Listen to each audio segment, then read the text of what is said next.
You are listening to the Lucha Central Podcast Network.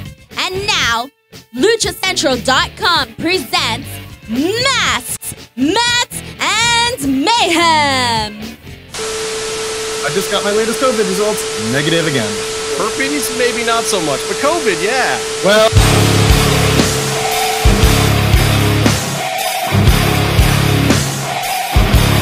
welcome to another edition of Masks, Mats, and Mayhem. I'm your host, the Outlaw LA Red. You can find me on social media at JustinHarvey75. You can find the entire show on social media at MMMShow75 if you avail yourself of that aforementioned opportunity. Like many people have on Instagram. Why are we so popular on Instagram now at Byron Fever?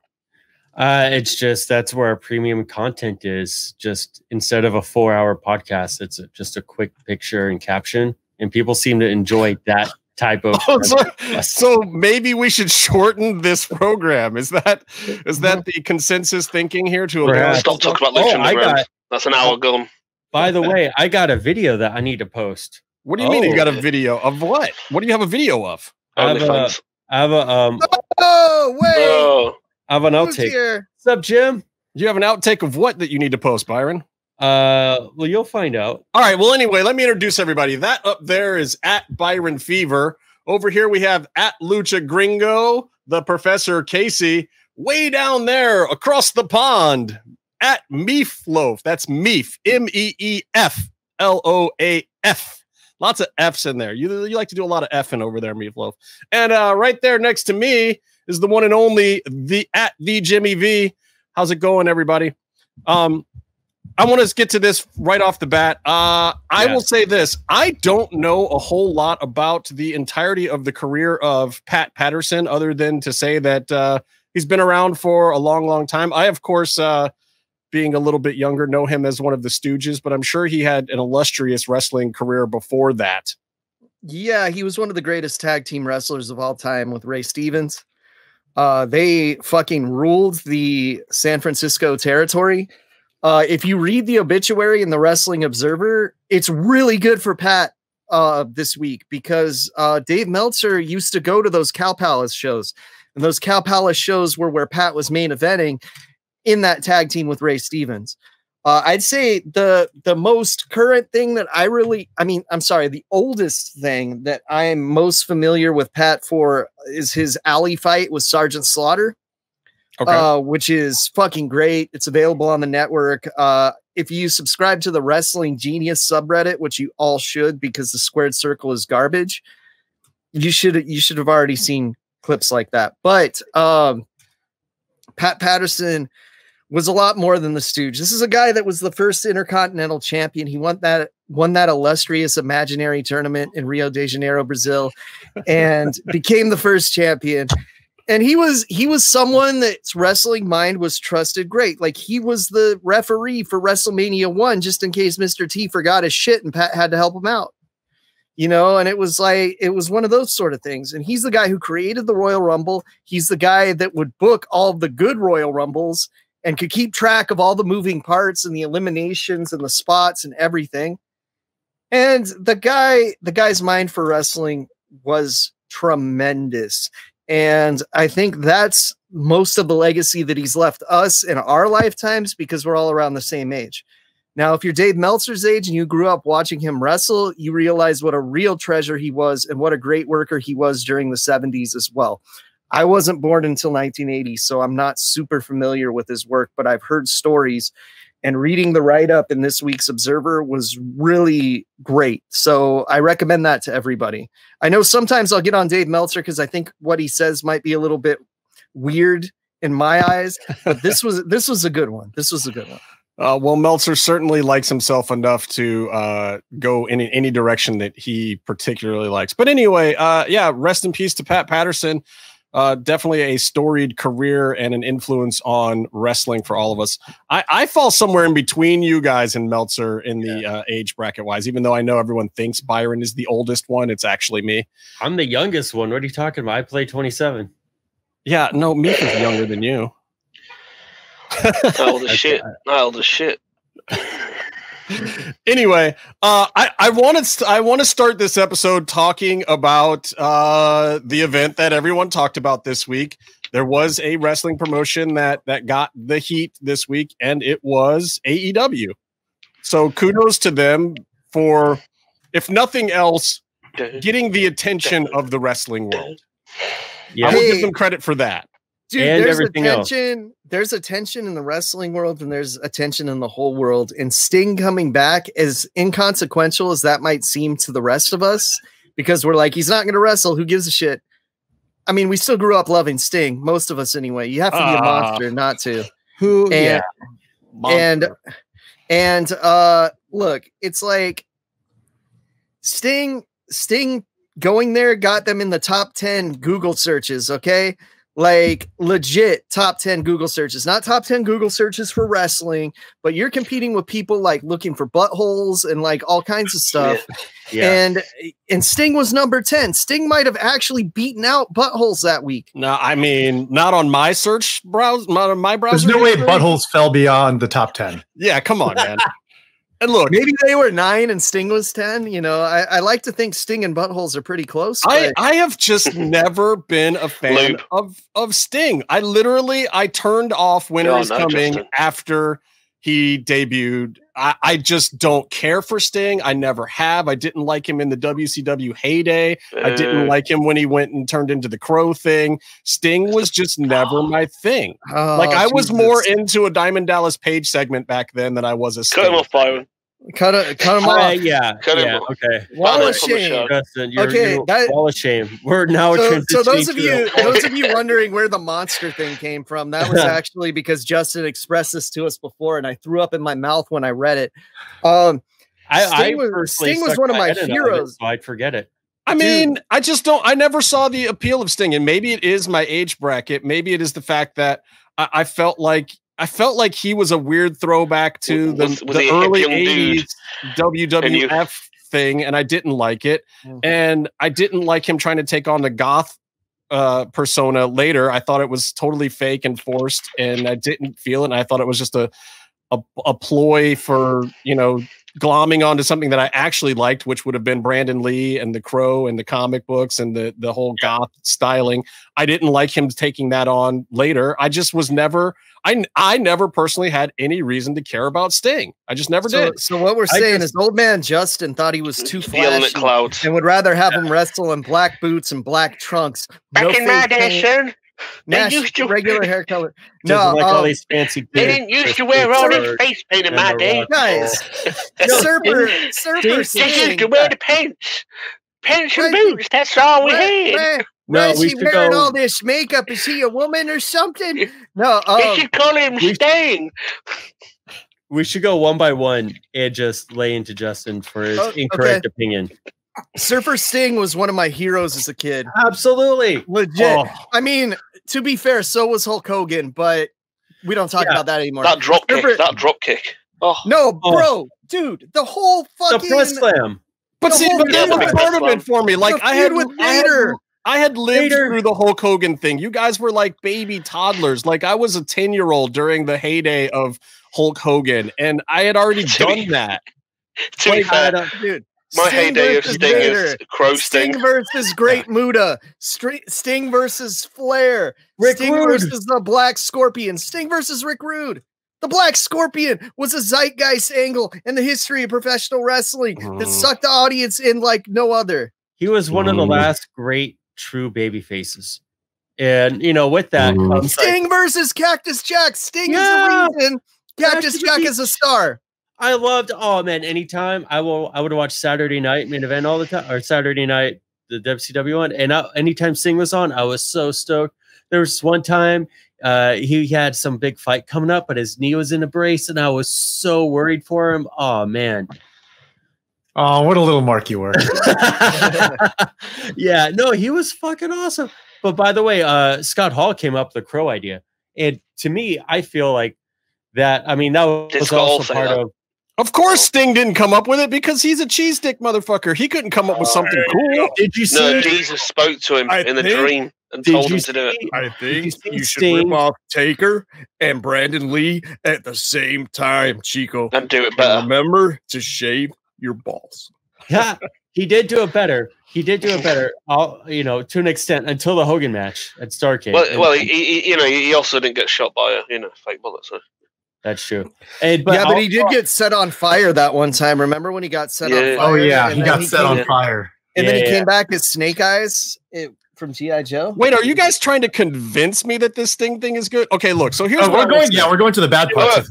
we're not going to talk about the Vampiro graveyard match. We're not going to. Yeah. Oh. So I was so stoked when Sting came back because of two things. Like, first of all, we all knew that Sting was on his way since WWE the Legend deal expired. We all knew, and I thought he was coming in weeks ago. But they do the promo. It fucking snowed outside in Florida. It was 40 degrees there That's or less. exciting. Okay. Then they bring Sting out. And you know what he does? What WWE didn't do? He hit everything that people marked out for an early Kross Sting phase. Like, this is the last bastion of our wrestling childhood that we got to relive even for just a segment. Byron, I had a trouble with the snow thing, and that is because Glacier? of the connection that we have with Sting. First of all, yeah, I was hoping it was Glacier. Or Second is Sting's from like 5 minutes down the street from where me and Byron grew up, and it doesn't snow here. It doesn't. It's nice and warm usually. But yeah, that was a connection that me and Byron had to Sting, is we grew up in the same area as Sting. Sting was kind of the local celebrity, even though he like barely lived here by the time we were like in middle school and high school. Yeah. He still had a place here. But if that counted for anything, then I would be a Son of Havoc fan. If the guy from down the street counted as being your wrestling icon. I heard you're a big fan of The Miz. That's all. Well, actually, yes. The Miz is cool. The Miz, I didn't like a lot, but then because of the fact that we actually have some mutual friends and whatnot, I actually do kind of appreciate him more. Gargano's from here too, but I don't know any of Gargano's people. He's from deep. Me and Sting have some mutual friends like Lex Luger and the Steiner brothers. Yeah, dude. I'm all for the Steiner. You mean Larry Poff and Rick and Scott Rex Steiner? Yeah, Dude, Bob and Scott. How about when Sting went and got in AA's face and you're like, oh, these guys have a history. What's going to happen? Okay, so let's talk about what actually went down. Who the fuck calls double AA? AA. Sting had an AA meeting. Yeah, exactly. That's basically like when Austin Aries called himself A double. We're like, no, that's not going to work. No, that's not going to happen, buddy. I don't know. The stare down with him and Darby, I found to be the most interesting and compelling part of it. I don't know why, but I guess that's why they did it, because they kind of want some question marks out there.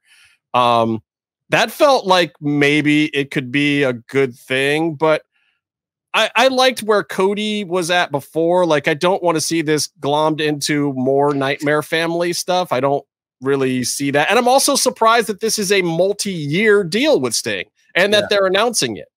Yeah, I mean, he is not taking bumps. No. Last I heard, he's not taking bumps. He's not wrestling.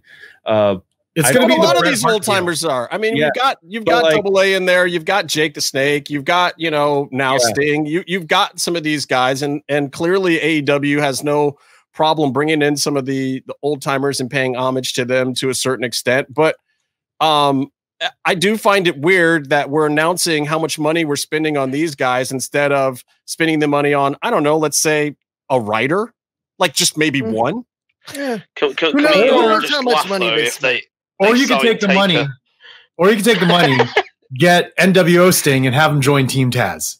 Yeah. What happens if we then sign Taker and have Taker versus Sting? Oh, God. No. Vince will just to fuck off WWE. Vince will even let Taker do like a shoot interview for a different company. Well, Taker's never going to show up, because at no point in time is there not a couple of $1 million on the table for Taker to do almost nothing at WWE. Right. He could show up for one of the Saudi shows. He could come to a WrestleMania and do a small spot. Like, anytime he wants $1 million in the coffers, he can call up Uncle Vince and have some work for a minute. I will say this. I think Taker is the one guy you will never, ever, ever see in another promotion of any kind unless or until Vince is dead. After Vince dies, maybe. And yes, maybe or a different business model. So, in an alternate universe, if WWE is falling apart because Vince is dead and H and Steph can't really run the show, and the public holdings are going in the tank, maybe then and only then will you see a guy like Taker show up somewhere else. Here's what's going to happen: Vince is going to die at some point. A couple years later, it's going to be a Saudi show, and then Triple H is going to be like, "Hey, Taker, come out to Saudi." Do a couple of choke slams. You don't even have to take a knee bump for a tombstone. We'll give you like $1 million. They'll get there, and then right before they go to the ring, H is going to be like, "Hey, you're lying down for me, brother." That'd be at WrestleMania. I don't know if you guys heard, but they lost the Saudi lawsuit and had to pay them millions of dollars. So I don't think there's going to be another Saudi show ever. Yeah, but I don't know. I think it was by insurance too.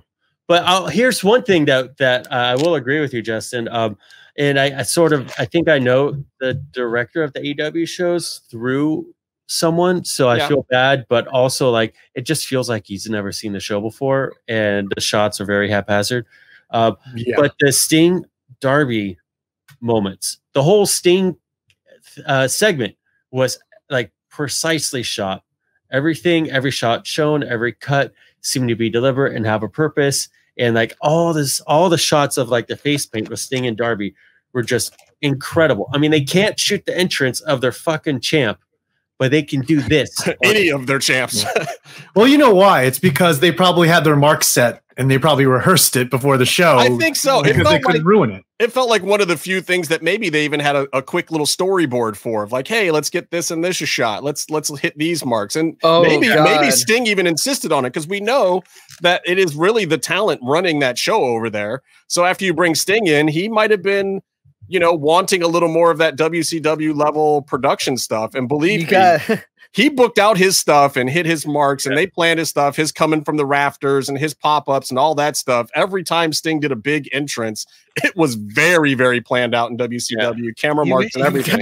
You got the Young Bucks backstage with some fucking crayons. But that's what you're supposed to do. Correct. Like, they have that generic entrance where a wrestler will walk out to the front, and then they'll get the close-up, and then they'll walk past camera as the camera tilts up to the screen, right?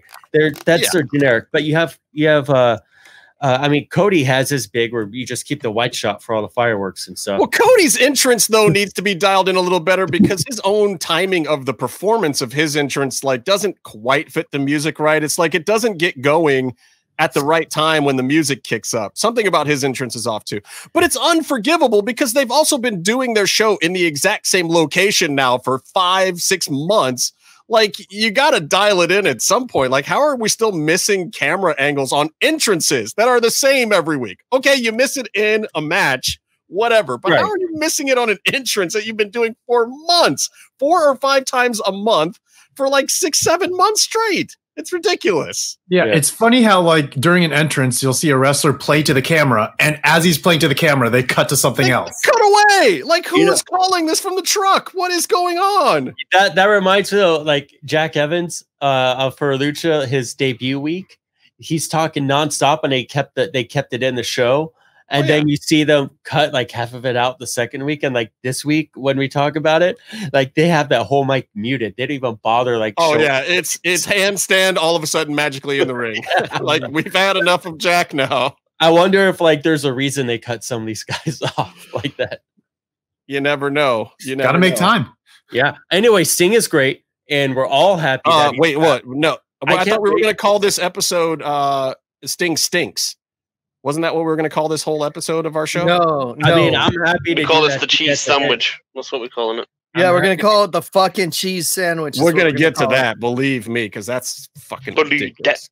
Mustard. Okay, that wasn't even the important thing that happened on the show. I mean, we're kind of understating Kenny Omega winning the title just a little bit right now. No, we're Kenny not. Omega, Because no one for me, cares that is a way bigger deal than Sting. I was mad about the whole Sting thing because I literally turned off Winter's Coming after that. I did not want to see Mox. I don't dislike Mox, but I'm very over what they're doing with him. Like I got to the point where I was like, God, somehow the match that I actually turned this thing on to watch, I don't even care to watch right now. So I had to take like a half hour, 45-minute break. And then I went back and then I actually thoroughly enjoyed the Kenny Omega Mox match. It had its issues, but Kenny Omega is your new AEW champion. And I'm all for that. We've been talking about it here for months. Clean as a sheet. Gentleman's agreement. Woo! Kenny wins. I mean, I agree with you. I just every time I know I was just talking a lot. I'm doing a charcuterie plate. But every time you say or someone says they don't dig Mox, I feel like I want to say like I do dig Mox, and I feel he was dealt a bad card, deck of hands things. But bad card, deck of hand. Wow, that was all over the places. You know what I mean? But I do. No, I don't. You know what I mean? But I do agree. It's just like this guy was not losing a match until Kenny. And that it's like if he was going to beat Kingston or if Kingston was going to beat him, I thought that would be fantastic. But he was just placeholdering at some point until Kenny. And that kind of takes steam off. Well, and it's super transparent that, you know, he's going to take a little bit of paternity leave at this point anyway. And he had a kind of crazy year. Like he had his run with the belt. He's still a star for the company. He'll come back and do some stuff and hopefully won't have to work as strong a program in his next program so he can have a little bit of time. Like, why leave WWE and then like force yourself into a WWE like schedule? That doesn't paternity leave. Isn't it weird that two members of the Shield are out for paternity leave? Yeah, the kid come out, it's fucking dickhole. Hey, back in my day, I just left the kid at home and went on the road and pounded some Steve Weisers. Then I came back home and pounded Deborah. So is this confirmation of when you say pound? Is this confirmation that Roman Reigns is the only Shield member that uses condoms or pulls out? Well, no, he had another kid too. Yeah, he did. Oh, that's right. Yeah, Roman Ben done started his romance thing. Roman isn't just he's not like a chatty Cathy about his whole family situation. Yeah, he took that time to recoup and get his teeth done. Yeah, and managed to get the vest surgically removed. Surgically removed. That's funny, Meef. He was just doing push-ups the whole time. I need abs and shit now. So okay, Byron. Yeah, I know you were watching. I know you were watching the match more intently probably than all of us. What was the deal with the corner botch? What the hell? What happened? All right. Well, I gotta put a bunch of food in my mouth. I know. That's why I asked you now. Yeah. I figured at least this way we can get a straightforward answer so you can concentrate on getting back to your food. God damn it, straightforward answer from Byron. Why don't you put down your goddamn charcuterie plate and just talk on the podcast? Mass for me is the premier wrestling mukbang podcast. So here's the thing. First of all, I thought most of the match, they kept talking about how it's going to go into overtime and they'll stick to it. I thought they were going to do, because they love, the New Japan style of presentation. I thought they were going to go 40 minutes, maybe 60, just to prove it. I thought they were. And so a lot of the match felt like that Okada main event first gear, which kind of, threw me off when they stopped so short on that sort of track. The quarter botch was supposed to be the thing that makes Kenny look super hurt. And then Don Callis comes down and he's like, stop the match. Let's check this out for the diversion microphone thing, which also you're blading on a microphone. Yeah. Yeah. There's a fucking cushion. There's a cushion. Anyway. So, Kenny was going up to the top rope to do sort of a Phoenix splash.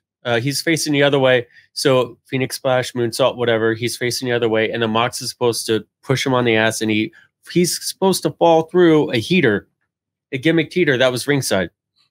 Kenny was up there and he already transitioned to two legs on the one rope to do the jump right before Mox got there. And so he just did the jump on his own. Mox did sort of get there in time, but it wasn't what they were looking for. He didn't crash through the thing. So they went down. Mox went out and DDT'd him on the floor instead, or like tried to DDT suplex him through the heater. Nothing happened with the heater. and I wouldn't have even noticed it, except the announcers kept hitting their lines about it. Yeah, exactly. That was a little weird. Which But it is was like- funny because the top rope thing made Kenny look sort of suicidal because Moxley wasn't there. Like, and he jumped himself. If he had gone through the heater with that, it would have been hilariously bad. That would have been awesome. Not only that, but then he went ahead and jumped back up on the apron immediately without even selling the fall. Yeah. Good times. It was definitely that section of the match definitely did not go as intended. Also, can someone explain to me what kind of magic trick Don Callis was going to do? Because when he got hit, all these rose petals or something flew out of him. Yeah, That was awesome. completely unexplained. Just poof. I was like, wait, was there like a botched spot there? Or was like, no, he's doing like a video game thing where, you know, instead of seeing like birds or something, it's just rose petals. No, he has it in his suit. John Woo directed this episode. Where you keep the tissue and stuff. Right, but why? Why? He's a classy gentleman from Alberta, Canada, or something. Canada? From Moose Town, Canada. Was that From because like he Winnipeg. didn't have cologne and he just wanted to smell of rose petals? I don't know. That's what it is. It's some kind of Hunger They don't Games have thing. they don't have cologne in Canada. Everyone He's an smells ex- like a fucking moose there. Come on. He's an executive. He wears flowers. He's Which, a by the way, wrestling he's executive. You don't even shower for that. He is a wrestling executive for another company, which I thought was great.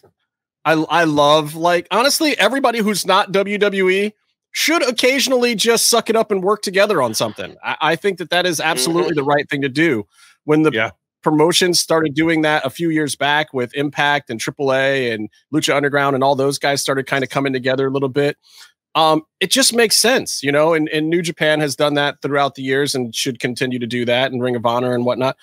I like stuff like this. I'm interested to see, you know, Kenny go and cut a promo on Impact next week. I don't think it's going to be any major storyline or angle over there unless he steals Chris Bay's opportunity to win that title, which would be hilarious because Bay has finally worked himself into the title picture against Swan after a very short-lived EY run with the belt, a little courtesy run for EY. Yeah, good for EY. Good for EY. Dude, Don't EY's fire Eric. Eric's a great guy, you know. I feel bad that he had that great sanity gimmick where he was also the veteran with all the young kids coming up. The sanity gimmick was great. He didn't even have to do too much in it. And when they bring him all up to the main stage, they fucked him off. And then they made him shave his beard or something, and they just wasted him. Yeah, WWE is a tough place for a guy like EY because he's a guy who's just going to show up and work. He doesn't complain a lot, but he's also not going to push a lot. You know, he's going to go in there and be excited about his gimmicks and his angles and whatnot. He always has been, but he's not going to be one of those guys in there, you know, fighting in booking meetings or trying to get, you know, his shit over or having any tremendous ideas himself. He's just the guy that likes to work hard. He'll go out there, put his body on the line. He'll take care of whoever he's wrestling with and just do the actual job. And here's what you do. That's tough unless you're some huge dude. You got to give him a Sandman Jr. gimmick, not Tyler Fullington. But EY and Sandman have the same voice and similar hair. I think it could work. But here's another thing about him, which makes him good as a wrestler for your company, but bad in WWE. He does outside projects. Yes. He starred in TV shows, which is great. Makes him a bigger, more They recognizable have a fisherman show. brand. Well, you know, he showed up and did his thing for me on my fantasy football show last year and did not run it through WWE like he was supposed to. He was still WWE talent at the time. He just was like, fuck it, I'll come do your show at some other major network thing without getting approval. Now, Well, at this how bad would you feel if he got fired because of your show? Not bad at all. It was his idea. What were you going to say, Jim? A lot of times it's better to ask for forgiveness than ask for permission because more likely than not, you're not going to get permission from them. Yeah. And I've had personal experience with that, so it kind of sucks. Me too.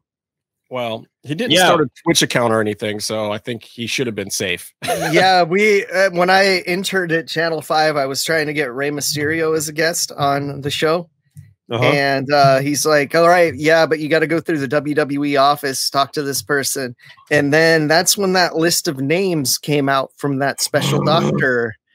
And then we're just like, okay, this is fucked. It's not going to happen. Never mind. Is Let's that not even ask. Is that why you were trying to get him on your show to talk on the news to talk to him? You're like, great, we want to talk to you about Lucha Libre, but you're just going to backdoor that other stuff. That reminds me of my flipping show. We're doing after the Boston bombing. We're doing a charity house for someone who was a big Ravens fan. And we're supposed to get Ray Lewis to come on at the end of the show to give him a present and be like, "Good job." You know, they had talked or something, but we were going to surprise the guy we were fixing the house up for. And then Ray went radio silent. Yeah. Big surprise. Like, where'd he go? Wait, and then, do I have to do this? Was somebody paying me $1 million to do this? Oh, never mind then. Guys, I don't watch sports. No. He's the guy that sang the Ghostbusters song. No. It's Ray Parker Lewis Jr. Wait, what? It may have been. Hold on, I'm bad with names. But it was you're correct. Can't lose. You're correct. But it wasn't the money thing. It was like I looked at my phone while we're like, finishing up the floor and doing this and that, trying to figure out staging and furnishing and when we're going to shoot the final scenes. And then I look at my phone and I see, oh, yeah, we're not going to see this guy anytime. Yeah, this isn't happening. He just knocked out his fiance in an elevator in a Vegas casino hotel where there's like 10,000 cameras that have all sorts of views of him knocking her out and then dragging her down the hallway. I thought you were going to say Then fast forward, he wins the Super Bowl and he thanks God. Of course. I thought you guys were going to say he got in trouble. I thought you were going to say he got in trouble with Huey Lewis in the news for stealing the song for Ghostbusters. No, that one. The other thing I want to say about the Mox Kenny thing, they build this as, the super clean, let's follow the rules and do some real wrestling match. And I get that they were going to work a gimmick towards the end to kind of spit in the face of that a little bit. Yeah, that should be the red flag whenever they say something. Right, but how do you explain the 7.5 minutes that they fought outside the ring where the ref didn't give anyone a count out or even start a count? Oh, they didn't even give the line where they said the ref is going to give more leniency because of the title match. They didn't even say that. Well, as long as you're wrestling cleanly all over the building, like if you're working a headlock, then you're okay. They're like John wearing your mask should be fun. They're like John Moxley trying to kill a commercial break. I know, and that's what it was. But they started it like 3 minutes too soon, and then the commercial break was the longest one of the whole night. And it was like 7 minutes later. I'm like, okay, guys, I get it, but you're not Shane Douglas. Get back in the ring, please. This is ridiculous. I don't like Shane Douglas. I said it. There, you said it. I don't like least favorite ECW champion. You know what?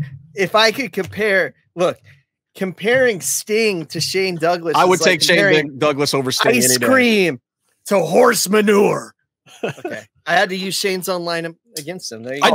I did like Mox and Kenny sitting down in the chairs though, and doing the slap fest and the slug fest from the chairs. I thought that was very entertaining. I really wanted to know how many times they went back and watched PWG tapes too. Wasn't it? I think the last time I saw that spot was Chris Hero and Evil Uno. Well, the good thing was it was JR who was the one who was like, I've never seen this happen before. Yeah, get him he's the only one who hasn't. Right. The guy who says he's never seen it before, but then he harps on people if they don't know some outdated reference he makes. Correct. But if they know a move name, then he makes fun of them. I liked how the WWE guy hey, Excalibur, tell me the story behind this. Well, JR, here's the story behind it. Ha, that's a stupid story. Why'd you tell me that? way to know the name of a falcon arrow, you fucking nerd. I like how JR started coaching Excalibur to do the ad reads now, too. It's great. You could just hear Excalibur. I mean, there's some certain things, too, on the commentary. It's like, especially with Shivani and JR there, no one called a lion salt. Jericho's big, giant, fat ass actually pulls off one of his best looking lion salts in ages, and nobody calls the spot. I am afraid for him doing that move anytime I see it now. Correct. I think the second rope is going to break. No, we don't need a Hayabusa. Yeah, I'm getting Hayabusa vibes, and it needs to stop. Yeah. I agree, but at the same time, like, he does do it. He pulls it off, and they're talking about, I don't know, like, Britt Baker rearranging somebody's teeth or something else, and like nobody calls the spot. And I'm like, are you guys kidding me?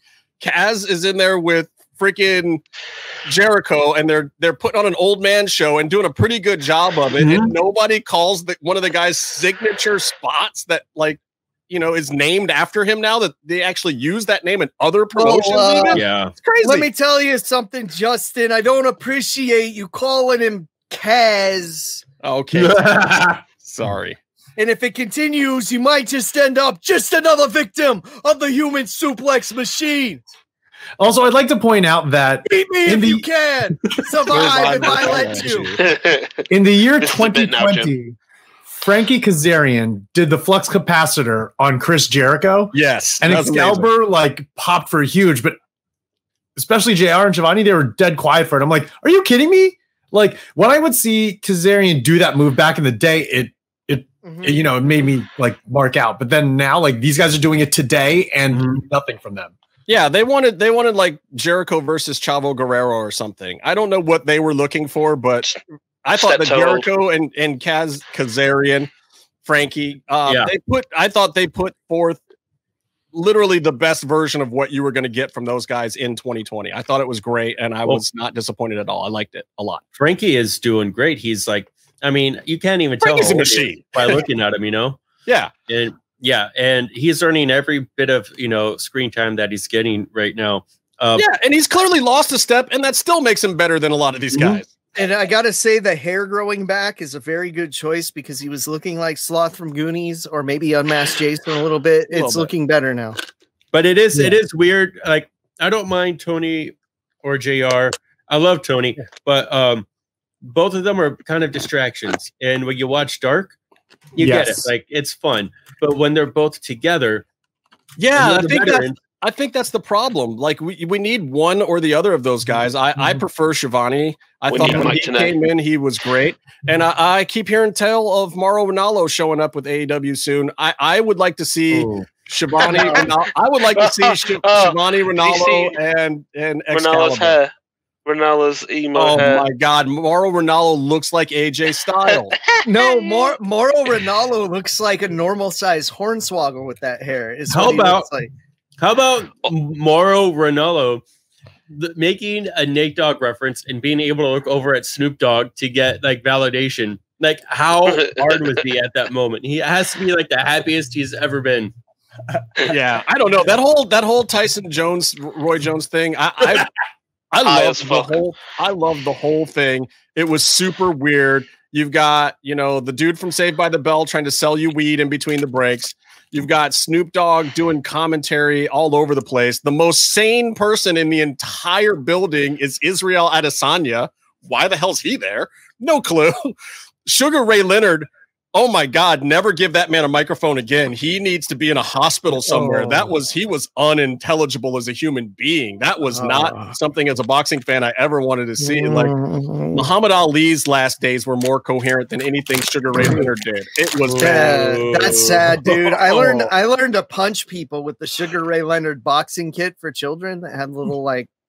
I mean, and all he wanted to do, the only interesting commentary that Sugar Ray Leonard had the entire night was to talk about his losses and how brutal they were and how terrible they were to watch and how they were the most horrifying things ever and how he should have never stepped in the ring. It's like, Ray, this is a boxing event. We're trying to get people excited about watching boxing. I bet Snoop got him high.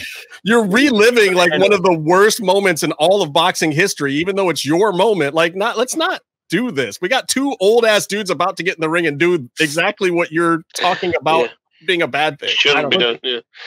But the fight itself, holy crap! Mike Tyson, the first 10 seconds of the fight when he moved across and did this whole thing and he looked like he was in a game of Punch Out. I was like, somebody forgot to give Mike the memo that this is just like for shits and giggles. Like Mike, and he even kind of admitted that afterwards when they called their fakety fake draw. Like Mike forgot, and it wasn't even getting hit once. It was like the second he heard the bell. Never ring a bell around Mike Tyson. That's the moral of this story, because clearly he went back into killer instinct. Just like Festus. Bro. Yes. Byron, I'm sending you something that we need to share on the show. All right. It's going to be in the chat here. It is a factory error of the Ray Phoenix figure from AEW. Ooh. Where they forgot to give him a face. What? Like, I know he's a mass luchador and all, but he doesn't. You know, I feel like they have these weird painting errors with their figures. Oh, the Jericho one. Like, if it's not properly lined up, then it just looks off. I wouldn't be surprised if the eyes were painted on, but under the mask. Well, look at this. Is there a way you could zoom, Byron? Oh my gosh. The next image, if you click to the next image, got no eyes. Close up. Click next image. It's bad. Wow. So someone paid extra to get that from Ringside Collectibles too. So you can even tell the paint is off, is misaligned because the paint for inside his mouth, the mouth is all off. Yeah. Yeah, it's like, so basically his eyes, you can't see it because they're under the mask, but they're under his forehead. He looks like he just took a kick to the face like Dos Caros Jr. or something right there. It looks like that. Oh, let's not mention Dos Caros. No. He looks like that scene in one of the Aliens movies where Sydney just flamethrowers a whole laboratory of what things that look like this that are muttering, "Kill me, kill me." You're saying he looks like a melted Nazi from Raiders of the Lost Ark? Oh, I'm thinking this looks like the time he broke his nose at the Lucha Underground taping. No, because that would have been covered in so much blood. Labyrinth. Yeah. The paint wouldn't have even mattered. Maybe this is the blood and guts version, and they just forgot to put the blood on his nose. Wow. All right. Yeah. This reminds me when WWE did the game and they left. You could take Kalisto's mask off and show his real face. Yeah. I had that game. Hey, but in good Phoenix news, though, a big shout out to Mass Republic and Legends of Lucha Libre getting a Lucha Brothers and a Phoenix and a Penta shirt into Hot Topic this week, which is pretty. Yes. And they're dope ones too. I thought like a lot of times. That one's amazing. Yeah, sometimes the Penta one's really good. It's subpar merchandise for some reason. It's like whatever design comes around last or something is what people end up getting thrown into or into Hot Topic. But these are dope. I dig them. Yeah, that Puma shirt that they did. Miedo is spelled correctly, so to everyone. Also, someone else in select locations got a certain shirt housing. Yes, Danhausen's fucking shirts. Look, man, if Danhausen's getting in, that means Warhorse is close. Because I know Hot Topic would sell "Tell Your Little Baby Dork Ass Friends to Watch Wrestling" shirts by the thousands. So come on, but Danhausen. Look, man, AEW not signing Warhorse. They gave him a shot, but Cody sucks and ruined the whole match. And then Danhausen, they should sign him too. What the fuck? He signed with Ring of Honor Hausen. Yeah, but they're nothing to me. Yeah, Ring of Honor's like you're working at like Arby's and shit. How hard is it? Dude, first of all, I fucking love Arby's, so let's not. And second of all, we fucking love Mickey James, so you leave Arby's alone. What's a terrible American? Because Arby's never made it here, so to me, they're you gotta try Arby's. Arby's is kind of dope. Oh, and in other t-shirt news, you gotta go to Boston and get a good roast beef. Going back to the Stings thing, he sold the most 24-hour sales of that shirt that he wore on AEW for PWT, which is amazing. I'll give credit for that. Like, looks like you should change your name to the Outlaw LA Raw. No, listen. I will say this: moving merch is a sign of being over. Period. Point blank. End of story. That is what will get you noticed in companies. It certainly means that he probably is worth the deal that they gave him overnight. I will admit that part. I'm just not personally excited about it because the guy never really did much for me. Like, I don't see a storyline and where I'd be like, yeah, Sting's involved. I just like, feel Justin needs to go back and watch that 97 promo that he does. I feel in the rain. He likes the franchise. It explains everything. Yeah. No, but you know what? That's what it is. That's what it is, because Sting is the real franchise, not Shane Douglas. Exactly. What? I cannot imagine the sadness of a life that does not pop for Sting. Especially against Vader. The sadness of a life that does not watch the White Castle of Fear match. Oh my God, the White Castle of Fear. It's in my laundry right now, but I just bought a White Castle of Fear shirt. No, it's the Castlevania cover, but it's Sting whipping the strap, and then Vader's up above, and it's the White Castlevania of Fear. I want who wouldn't make dude, I want a Vader helmet more than anything. Like, I would quit this podcast for life if someone bought me a Vader helmet. Please, someone do it. Is that really much of a sacrifice? No, by the way, I'm laughing because I've just realized how long we've run on the first section. Yeah, the sacrifice is you doing the show for getting the helmet, Casey. Listen, the one thing I am excited about, and it's not Sting from AEW, I loved the Thunder Rosa run-in. I love the Britt Baker thing. I thought they played it exactly right. Yeah. It was great. The thing I did not love was the Battle Royal Oh my God. This was the most poorly planned battle royal I think I've ever seen. I swear to God, they booked it after the last AEW. No. The ending was okay, but oh my God, at the beginning, nobody knew whose turn it was to do the next spot. Everybody was resting in the corner at one point for 2 minutes. And even the cameramen were like, no, there's nothing. I really hope that the booking of this battle royal isn't what made Pat decide to let go. It was well, he passed away before it, so he did. Okay, my timeline's a little off. I'm sorry. No, thank God. It can't be too soon if the reference was technically too late. So my issue is, first of all, in the pullback, Reba, not Rebel, she's just being the worst wrestler ever, and it's probably half of what she's going for, and also half that she doesn't work anymore. But she went and threw some super soft forearm in the direction of Mel, which I thought was hilarious. Yeah, it was great. And then, excuse me, I thought the battle royal was great. I mean, you're not going to get it's not COVID. I could taste the shit out of this. Okay, so can you smell it? I can smell for those audio listeners. I'm tasting and smelling cheese right now. I thought the battle royal, you're not going to get. It's a series of moments. You're not going to get, story. For our audio listeners, Byron is currently sucking dick. Right, but it's. So I thought they did a lot of good stuff. I thought, Orto, Powerhouse Hobbs. I'm not saying that they weren't good. What I'm saying is that it's supposed to be a consistent series of moments. But the director, to me, fucked it all up. There was this whole Sky and Spears element, and who's doing that over there? Element, and Spears costs Sky and knocks him out, and they're posing and they're doing their whole scene on the side of the ring, and they will not cut to the camera people who are there shooting it. It's twofold. It's the talent, but predominantly it's the camera crew. It's the director. It's the director. Whoever's doing that is just but whoever's sitting at Gorilla, should be calling in what should be happening, and the refs at the apron should be telling what guys are supposed to do their spots next. And there was literally one point in time when in all four corners you had 5 people all hunkered down, not even battling in the corners a little bit because they're all looking around wait, whose spot is it now? Well, to be fair, MGF, Sammy, and Wardlow were supposed to be in the corner, the 3 of them, correct, by themselves. The problem is that anytime anyone went near them and just hung out with them, it just made it look worse. Yeah. Well, and you had Cassidy, whose gimmick is to just kind of hanging out in one of the other corners.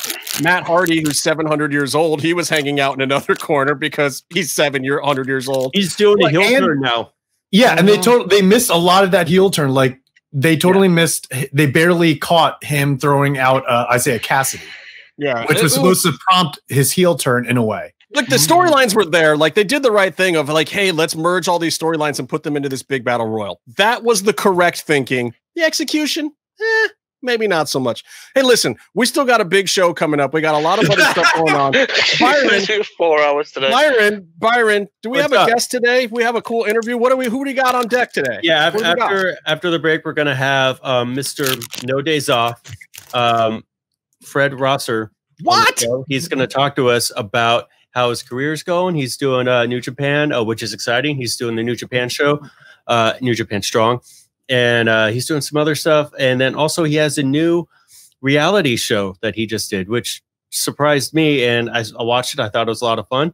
And he's going to come on and talk to us about his career and all the new things he's doing. Super dope. Cannot wait to hear all about it. But first we got to jump over to Denise Salcedo over in Lucha Central to find out everything that's happening this week on the Lucha Central Podcast Network. Hey everyone, it's Denise Salcedo here in Lucha Central with a reminder of where and when to catch all of the great network content this week. Get the full lineup and listen to all of our shows in the podcast network section of luchacentral.com. Sundays on the Lucha Central Facebook page, world-traveled shooter of the camera kind, Jerry Villagrana goes mano a mano with a fellow photographer to throw down about some of their favorite photos they have taken at Lucha Libre events. Monday, Business of the Business returns as Mass Republic President Kevin Kleinrock takes you inside how your favorite Lucha Libre merchandise gets made. On Tuesdays, Mass Mats and Mayhem takes you inside the world of Lucha Underground as they take you weekly through the series with the benefit of hindsight and the benefit of special guests from the groundbreaking series. Check out the premiere video stream every Tuesday at 2 p.m. Pacific, 5 p.m. Eastern on the Lucha Central YouTube channel and at luchacentral.com. Then listen to it on your favorite podcast platform every Wednesday. Tuesday nights live, it's Wrestle Boss, where Fabi Chulo talks MMA and pro wrestling with special guests and listener call-ins. Visit WrestleBossLive.com Tuesday nights at 7 p.m. Pacific to listen live or call in with questions or download the show on podcast platforms on Wednesdays. Wednesday nights live on Facebook, it's Spanish show La Mesa de los Márgaros, giving you both the news and the chisme from around the lucha world. Special guests and a whole lot of fun make it one of the most talked about shows in Mexico. Thursdays, it's Straight Out of the Bodega with Papo Esco and PWR promoter Gabriel Ramirez, as they have guests from throughout the wrestling world pull up to give an inside look into their careers. From indie standouts to television superstars, each week brings a new name and perspective. On Friday, it's your double dose of Lucha Central Weekly podcast, one in English y el otro en español. Lucha Central Weekly is where you'll find all the top stories of the week, both inside and out of the ring from Mexico and anywhere luchadores are in action across the globe. Be sure to subscribe and follow all your favorite Lucha Central Network series on your favorite podcast platforms, either by their own series name or subscribe to the Lucha Central Podcast Network show pages to get all of the shows in one easy feed. And please consider giving a rating to help more fans find the shows that you love. For now, this is Denise Salcedo signing off from Lucha Central Central. Have a great week. Hi, I'm Michael Musto, the host of Theality TV. What is Theality TV? Let's take it from the top. This is Rob. He's on top of life for the most part. I forgot my laptop on the plane. He loves musicals. After 10 years of trying to get his musical, Little House on the Ferry on Broadway, an investor finally gave him a chance on East Broadway. But there's a catch. We're gonna get you 1 month. 1 month? One night only. One night only. $10,000. $10,000? Even on a shoestring budget, this is the opportunity he's been waiting for. He will do anything to make his masterpiece. It won't be easy. The casting process is insane. It's not a match for the singing. Okay. You cannot be that dismissive. His investor surprises him with a must-hire lead actor who has never sang or danced, but has acted in the WWE. Well, wrestling is kind of acting. It's like theater. But he looks good. I'm out. Take 5. As far as headshots go, they would usually have a lot more clothes on. Everything has gone wrong. The actors are divas. What the fuck? This is going to be a disaster. The crew is difficult. I'm going to finish the fish costume. Do you want that done or not? No. I told you what I want. This is the most unprofessional thing you've ever done. But so is he. Where is the kiss? Where is the kiss? I know Rob, and I have a feeling we're going to be arguing. There's always another challenge, struggle, or roadblock. But this is his dream, and he'll do anything to make it a reality. Do you feel comfortable having a penis painted onto your crotch? If that's what the audience wants. I don't know if that is what the audience wants. It's a lot. Take a chill pill. The show goes on. Here he is on the Lower East Side with a bunch of crazy ideas and a bunch of crazy people trying to put on the best show he can for an audience of investors who can turn his crazy dream into a real Broadway musical. Break it now. Follow his journey on Theality TV. If you want to use the toilet, I will go down the street. That's all I'm saying. Welcome back to Mass Mats and Mayhem, and we are joined today by a very, very special guest. I'm sure many of you wrestling fans out there know exactly who he is, formerly known as Darren Young in the WWE. This is Mr. No Days Off himself, Fred Rosser. Fred, how are you doing today, man? What's going on? I'm doing well. You know, first and foremost, I always correct the interviewer. It's a pet peeve of mine to be called like former, because former sounds like washed up. I like to be called a veteran because my career with WWE started not only in 2009, but it started in 2002 when I was doing extra work, 2002, 2003, doing extra work with WWE, and then ultimately getting signed in 2009. So anytime I do interviews or introduce myself, I always say WWE veteran is in the house. But thanks for having me on, guys. I'm just having fun here. I appreciate it. And you know what? I like that veteran WWE performer. And I dig too that you came up through the whole system. You went the real path, right? I mean, you did the whole Florida Championship Wrestling thing all the way up through and kind of trained, you know, the old school way. I feel like a lot of the performers now don't necessarily have to go that route anymore. So you are definitely a veteran of the game and of the business. I got to ask you right off the bat, since we're talking about that, there was a young performer that you did a couple of spots with real quick, guy named Karrion Kross. You remember that guy? Yeah, absolutely. Now WWE's Karrion Kross, but he's a friend of the show. He's been on a bunch of times, and we've kind of seen his whole trajectory. What was that moment like? Like that was your comeback, right? When you were coming back into WWE at that point? Yeah, I think I had just got back from, was it knee? Maybe it was knee surgery, and I got brought back up onto the roster, and I was teaming with Kross because I just got brought back up to the roster. The Unknown with me, and then ultimately I think we were wrestling the Ascension, and then we got beat up, me and Kross, and then my old tag team partner Titus O'Neil came to make the save. And then fast forward to years later, last year, him and I had teamed doing some independent shows before he got signed, and I had no idea that I had teamed with him years ago because he looked a lot different. And like I was apologizing because he was telling me, "You don't remember me, do you?" I said, "No, I don't," you know. And then he told me the story, and I was like, "Oh my goodness, I apologize, bro. You look so different," you know. So I'm very happy. I'm very happy for his success, and you know, I'm rooting for all the guys that are not necessarily under me, but are just like making moves and making waves, and he's doing just that. So Byron, which is great, by the way. I love just how both of you guys kind of came up, and the fact that you didn't recognize him, that speaks volumes to the fact that, you know, as a performer, you know, like when you first hooked up with him, he was a wrestler. He knew some spots. He could go out there. He could work a little bit. But when you guys were on the indies together a little bit, he was a performer by then. He you know, and it takes time. What you guys do is a craft. Yeah. You know, it's not just, you know, getting out there and doing the moves and running the ropes. It's a little more than that. And you got to have a personality. You got to have something to it.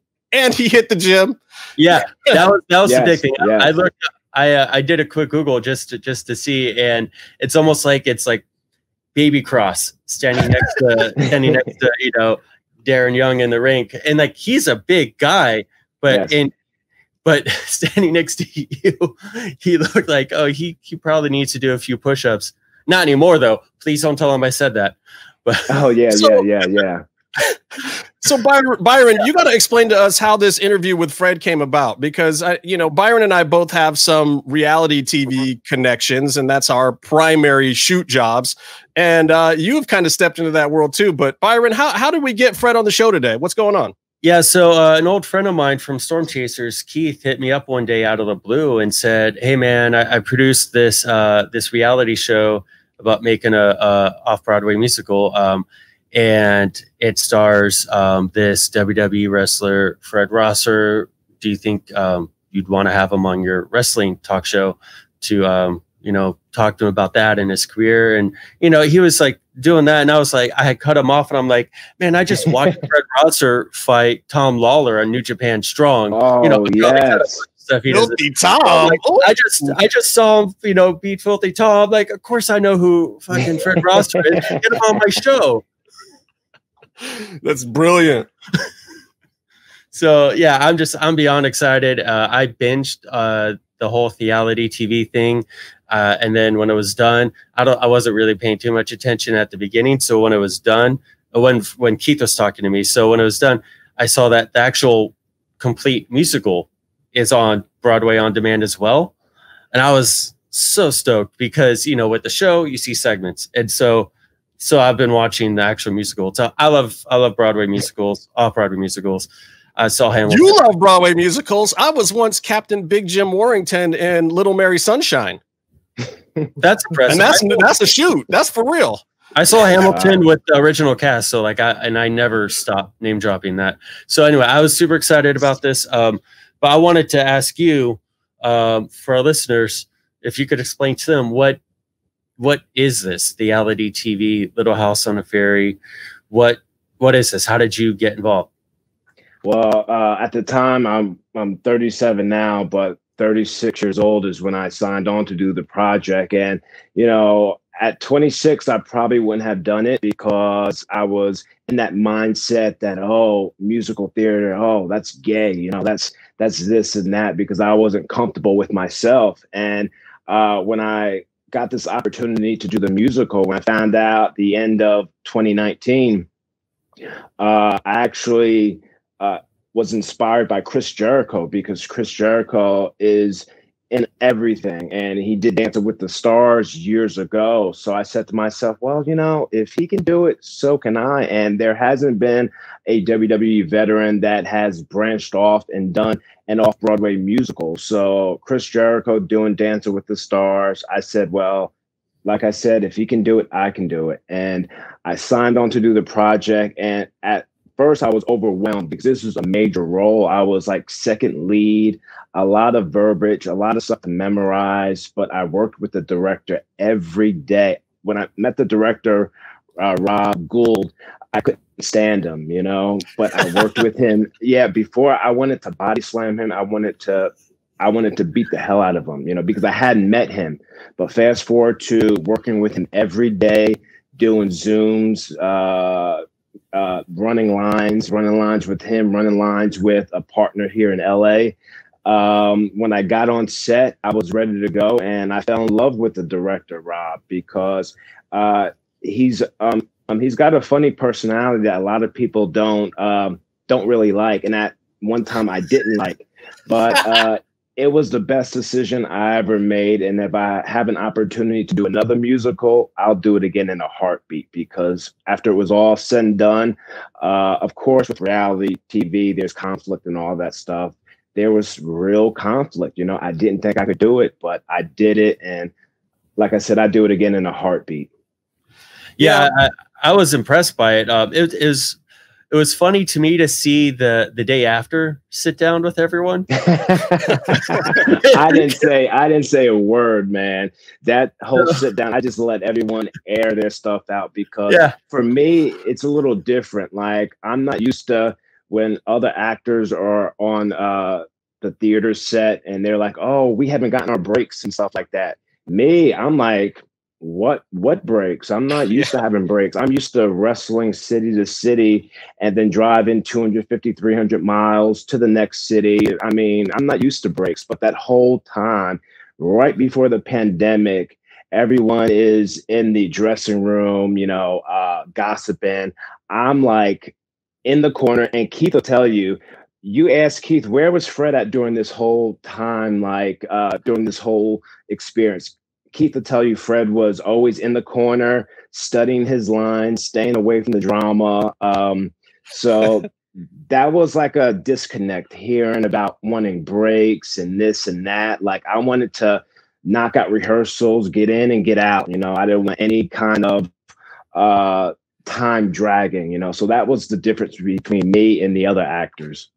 Yeah, I guess musical performers aren't used to making towns and hitting house shows right after TV tapings and the grind that you're used to. But see, it's funny too, being a reality producer myself, and people ask me all the time, they're like, oh, everything you guys do is fake and this and the other thing. It's like, no, here's the deal.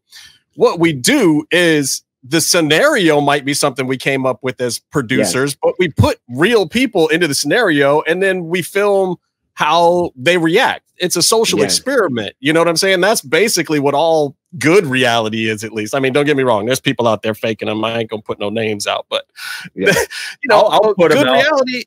Oh, stop it. There's, you know, good reality is putting somebody in a sit. Oh, here we go. We're going to air some dirt now.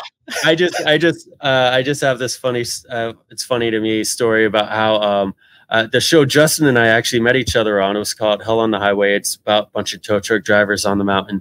And, you know, one of the days, one of them was busting my balls a little bit more than I wanted him to. And his favorite show is Keeping Up with the Kardashians. And so like, then I just started like telling him every chance I got, like, you know, that show's fake. You know, it's all written, right? It's not real. I was trying my hardest to ruin it. But then he's just like, yeah, but Kim's got a fat ass. It didn't work. That was all he cared about. That's all he watched that show for. I was trying to, you know, tell him Santa Claus wasn't real and he didn't care. Yes. But so you're doing this production, and it is kind of different than WWE. I mean, you're still trusting in your co-performers, but at the same time, you're making this reality show. Was it weird to be doubling up on basically two productions? Here you are trying to work on the actual musical Little House on the Ferry, and you also got cameras in your face the whole time trying to make a reality TV show out of it. Is it weird having to be, you know, on all the time, be in character the whole time? I was cool with the experience since day one because, you know, you say it's different from WWE, but really, like, I can compare it very similar to WWE because, you know, they have what was the reality show WWE was doing? I had a brain fart. Tough Enough? Tough Enough? No, Tough Enough too, but Total Divas. Total Divas. Right? Total Divas. So they would always be backstage when I was with WWE full time. And, you know, anytime the cameras were on and I was around, I would go over there because anytime you're on camera, you're getting a check in the mail. You know what I mean? So like anytime the cameras were on, I'd like go over to Natty Nighthard and be like, oh girl, your outfit looks great. You know, what's going on? And Natty knows how to turn it on. Natty will be like, Fred, can I talk to you for a second? I'm having trouble with this one diva, you know? And I'd be like, what's going on? You know, and the cameras are right in my face. I know what's going on. And I don't like to throw anyone under the bus. So I would just be listening. Girl, that's terrible. Don't let that happen, you know? So I know the cameras are there. So it was never overwhelming for me. I just knew, you know, when the cameras are on to, you know, be yourself, turn up a little bit, but, you know, have some stuff to say, have some content to say. So the cameras didn't bother me at all. But with the musical, I wanted to get it down. You know, I'm a perfectionist, you know, it's different when you're like, you know, reading lines and stuff like that. But when you add singing and dancing, like my mom was on set with me. So I would always be checking my watch and my blood pressure would go from like 68 to like 90 something because I would be so frustrated. So yeah, it was fun for me. So, okay. You know, and that's smart too. I love the fact that you say, well, like when the cameras are on, you know, because honestly, look, if you are in professional wrestling in any fashion, if you're not trying to get over, you're just getting by. Like you have to always be trying to get yourself over in some fashion. You don't have to be, you know, in the booking room trying to, you know, get people to book you the right way. But as soon as the cameras come on you, and we've been talking about this recently with some of the younger performers, like you get a hot stick, you get camera time, you got to make the most out of it every time you can. That being said, what do you think was harder, that first season of NXT or doing this, Theality TV?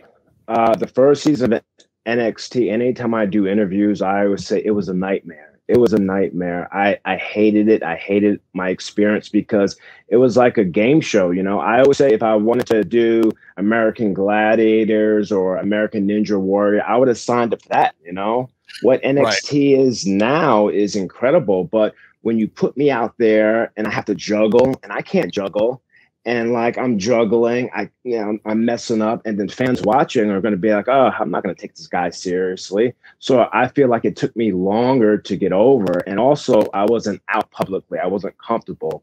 So anytime a mic was given to me, I was terrified. Before I came out, I would do wrestling interviews like this to deepen my voice, to sound more masculine. One, to sound more masculine, but two, I was a big fan of Shane Douglas, the franchise. He had that raspy voice, so I just wanted to mirror him to kind of hide who I was truly truly being, you know what I mean? But I wasn't being myself. So fast forward to now, I'm okay with just speaking and just being myself. And if I flub up, I flub up. It's natural, you know? So that's the difference between NXT when I first started and then the musical. The musical I was totally fine with, you know? I was totally fine with just being myself. Yeah, you know, it's pretty interesting too, because I think a lot of times the talent that gets over and really does well in wrestling are the people who can be at least a part of themselves, and they're just amplifying it 20, 30, you know, sometimes 80%, depending on who the talent is, but amplifying who you really are. So wait a minute, you said Shane Douglas. We have a little, we had a little thing earlier on the show, or maybe it's later on the show, depending on where this gets edited in. But who's better in your opinion, Shane Douglas or Sting? Shane Douglas for me. Me, like Sting. Like I do a podcast with my real life neighbor. He was always a huge fan of Sting, the blacks, the dark Sting. I was always a fan of the blonde Sting when he was doing matches with Lex Luger and stuff like that. Ric Flair. I was always a fan of that Sting. But when it came to Shane Douglas, I liked him as a kid growing up. I just didn't know why I liked him, but the way he talked, the way he moved in the ring, because at the end of the day, I love wrestling as entertainment, but I love wrestling. And the way he sold, the way he moved, the way he talked, I was always a huge fan of the white meat baby face.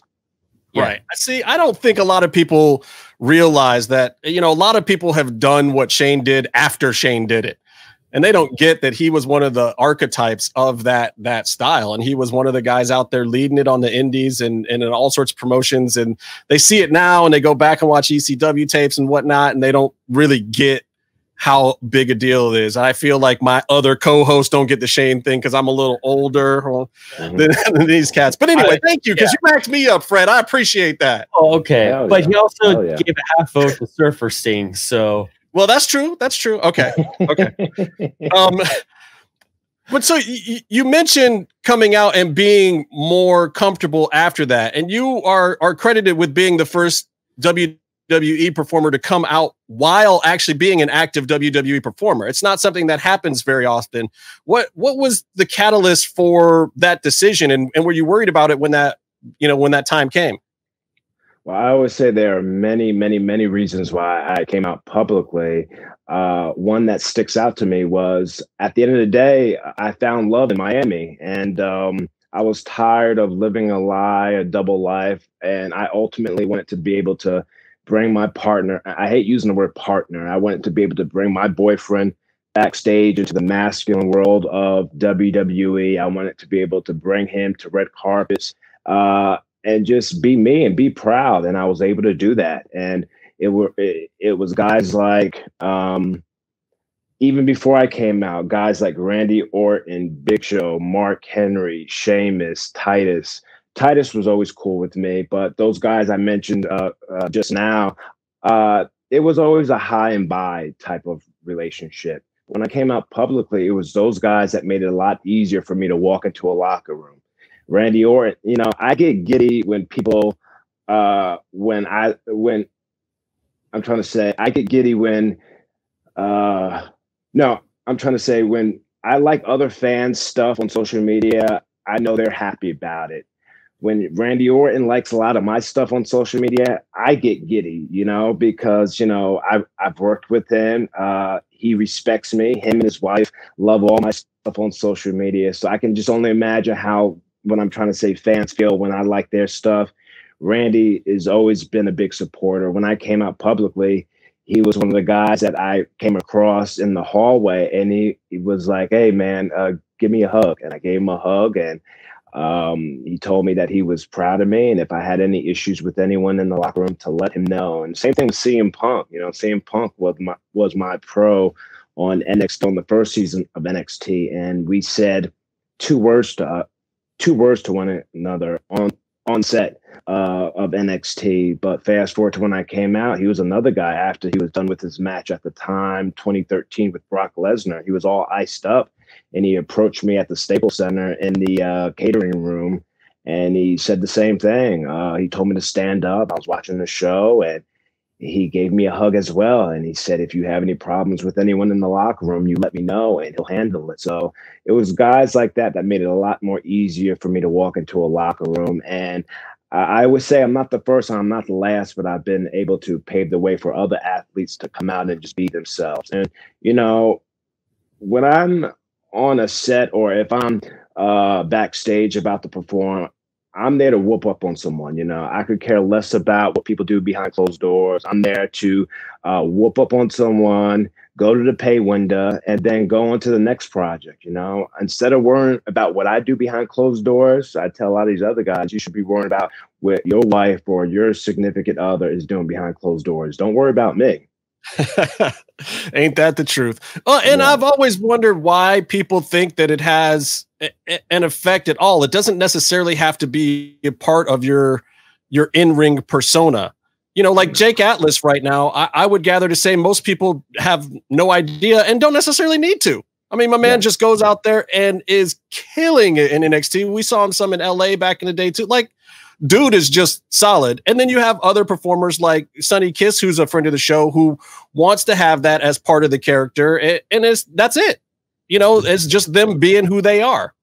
Yeah, you know, for me, it's about showing that being feminine comes in all sizes and shapes. You know, we all express it differently. You know, I've been doing this whole pandemic. I've been doing some of my best work, and I'm sure we'll get into it. I've been doing some of my best work for New Japan.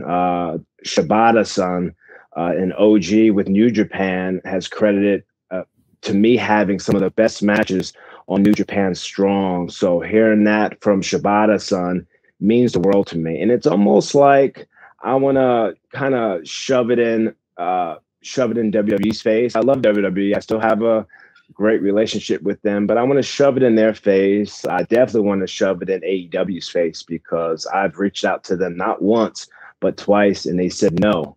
So, but the thing is, AEW was never my goal to begin with. You know, it was always New Japan that I thought about daily.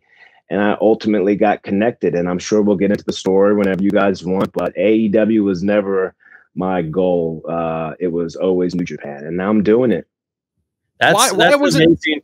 Yeah, I think we have the same question. Why was it New Japan? Why was that the goal for you at this point in time? I mean, don't get me wrong, we love New Japan, so I can absolutely see why any performer would say that. But what was your motivation behind it?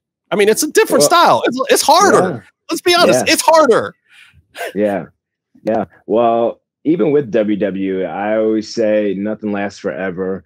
I'm not Michael Jordan, but I always say, you know, Michael Jordan can't play basketball forever. And with WWE, it's the revolving door. You know, people always come back. But I knew after I was done with WWE, I wanted to do New Japan. And I've always studied and watched New Japan along with WWE growing up. And I was very, very intimidated in the style. And September 2019, well, before September 2019, when I was in developmental in 2010, I was really good friends with Lance Hoyt. And then fast forward to September 2019, I had ran into a show with him in Pomona, California. And he asked me, hey, man, how's everything going? I said, yeah, I'm doing all right. I'm keeping it moving. But I knew he was in New Japan. And I told him, you know, I've always had dreams of doing something with New Japan. And he told me in September of 2019, hey, New Japan is running a show November 2019 at the Globe Theater in LA. You live in LA, you should come to it. And I said, I'll be there. And the show started 7:30. I was there like 5 p.m. because 18 plus years of doing this, I still wanted to be there early, feel the ring, because the ring is a lot different from WWE. I wanted to be able to feel and ask myself from beginning to end watching the show as a fan if I belong there. And that question was going through my head thousands and thousands of times. And after I was done watching the New Japan Pro Wrestling show here in LA, I said to myself, man, I can hang with these guys. You know, I can go with these guys. And then I reached out backstage to Rocky Romero, and Rocky Romero reached out to me months later after I had met with him. He reached out to me during the pandemic about this opportunity to come aboard New Japan Strong doing shows here in the States. And I had to get blessed by my family because I had family at the time with me, and I didn't want to affect anyone. So I told Rocky, let me get back to you. And then my family blessed me with the opportunity, and they said, go for it, do it. You know, it seems like they're following all of the safety protocols that need to be done. And I contacted Rocky Romero, June, July or whatever. And then we started working together, and it was almost like a tryout. I was either going to one, shit the bed or probably have some of my greatest performances. And I've been doing that, you know, recently with Filthy Tom Lawlor. Him and I never touched. I didn't know who Tom Lawlor was. He knew who I was from WWE. But after it was all said and done, and we've shared the ring a few times, he's probably top 5 favorite matches of all time. Top 5, it also goes to Jake Atlas, who I worked back in 2018, I believe. But Tom Lawlor, man, it was like, if you remember Chris Benoit and Kevin Sullivan, when they would have those matches, that's exactly how it felt like. But between you and I, it was like, he was an incredible dance partner, Everything looked real. Everything looked rugged, but I was unscathed, if I'm using the right word. You know, we were both unscathed, but it just looked so real. And I'm in love with him. I want to wrestle him in Japan in front of a crowd. Hopefully it happens in 2021, but I need Tom Lawlor again. I mean, we're always in contact in the DM. Again, I want to make it look as real as possible to the fans, but just real talk between us and the audience. He's a joy to be in the ring with. He's believable, unbelievable. And to have Shibata's son and everyone in New Japan praise some of our matches means the world to me. I mean, look, I've seen Tom Lawlor legit put real hurts on people in MMA, and it's amazing that he can take that, make it still look like what he used to do, and then pull it back just, you know, so he can protect you, so he doesn't damage you or put you out cold for real. But man, everything the guy does looks so fierce. Fierce. I'm seriously, I wish you could see, I'm getting goosebumps because that was in the back of my mind. Like, you know, him and I were talking, and like I'm saying in the back of my mind, man, this guy's legit. This guy could kill me if he wanted to, you know what I mean? And he reminded me of just watching the matches back that we've had. He reminds me of Kurt Angle, the way he moves, his intensity. And Kurt Angle is one of my favorite wrestlers of all time. And unfortunately, someone like me never got to share the ring with him. But I look at Tom Lawlor as a Kurt Angle, and I pretty much had my dream match, but I had it with Tom Lawlor.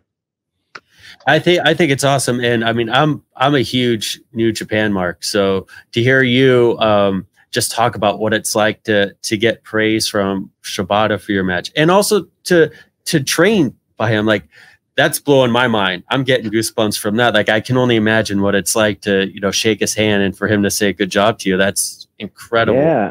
You know, he had all the, when I first met him, he had all the young lions, and I was intimidated. I was asking the young lions, oh, is he mean? Like, I was like nervous, you know? And then when I first met him, I don't know who could bow low enough. I was bowing so low. And for months now, I've been learning just basic Japanese phrases and stuff like that, because I've realized, and this is just my own mind, just not playing tricks on me, but I'm very OCD about wrestling and about being prepared.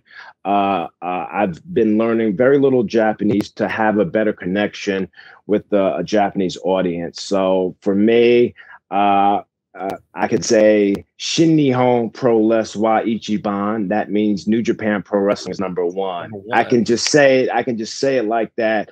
I can say Doi Tashimashite. That means you're welcome. That means I can say different little phrases to just have not only a connection with the crowd, but anyone I come across, you know. If I'm beating someone up in the ring, you know, I can be like, Iko. That means let's go in Japanese. So I can be like firing up, Iko. And then hopefully when it happens someday, I can go out to Japan for the first time and do what I do best and have that connection with the crowd and try it out, you know? So yeah, I'm a madman. I'm a madman. I want to have that connection, not only with the crowd, but anyone I come across in Japan. I got to ask, because I mean, I'm thinking the same thing you're about. Just wait until you can get over into Japan and actually wrestle in the ring and wrestle some of their Japanese wrestlers. Do you have like a short list of goals in New Japan? Like I want to counter the Rainmaker, or I want to buy a shirt from Toru Yano or something. Like, do you have a short list of like things you want to do in New Japan once you get over there? You know, everyone, not only in Japan, but here in the States, doing New Japan Strong, everyone top to bottom is so good. And there's, and for me, like I said, it's intimidating because everyone is just so good. So when I find out that I'm working a particular person, I want each, because you're only as good as your last match. I want each match to tell a story and do the best I can, and knock on wood, like all of my bouts with New Japan have been home runs. So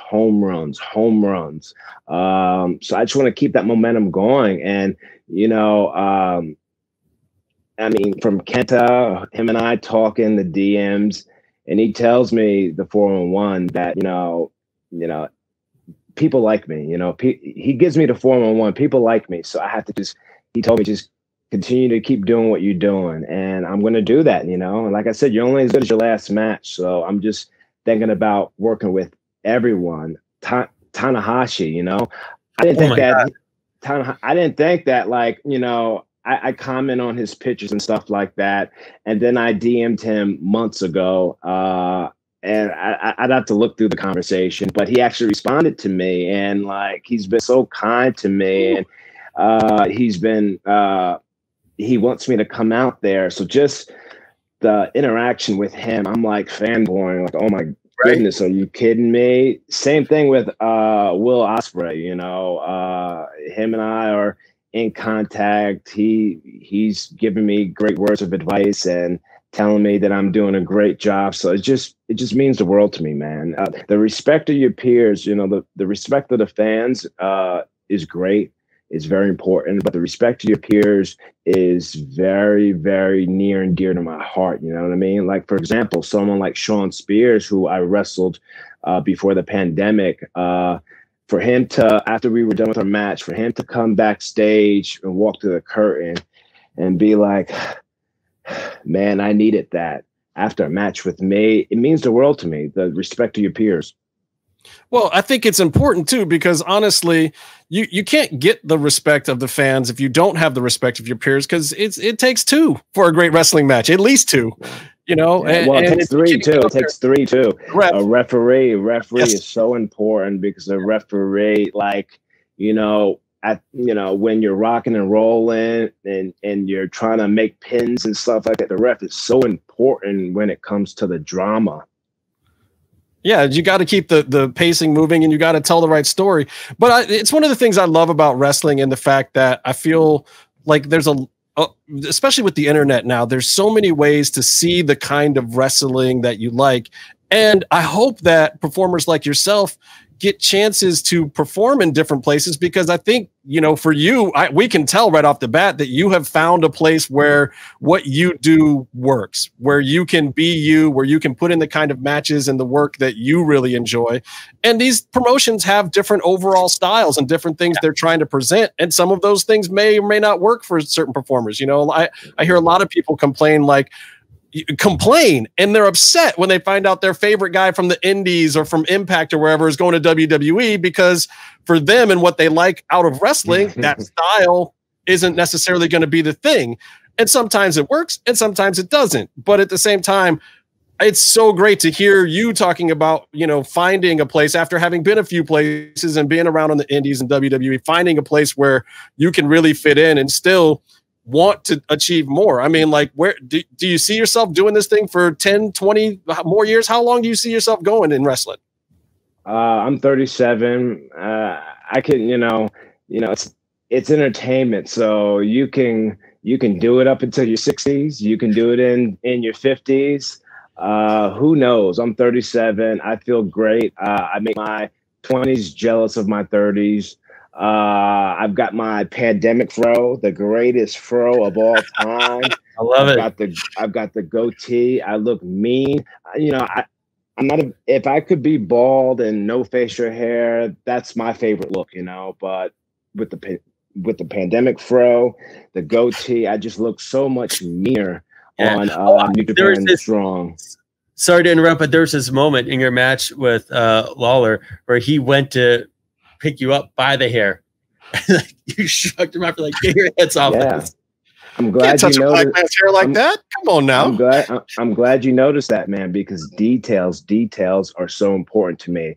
I'm not gonna make, when you're in the ring with me, I'm not gonna make it easy for you. I'm gonna make it easy, but I'm not gonna make it easy. I'm gonna wake you up. I'm not gonna just let you pick me up. I'm gonna, if you pick me up on my hair, I'm gonna shrug you off. Get the hell off me, you know? To the fans, it makes it look real. To the fans, are like, oh man,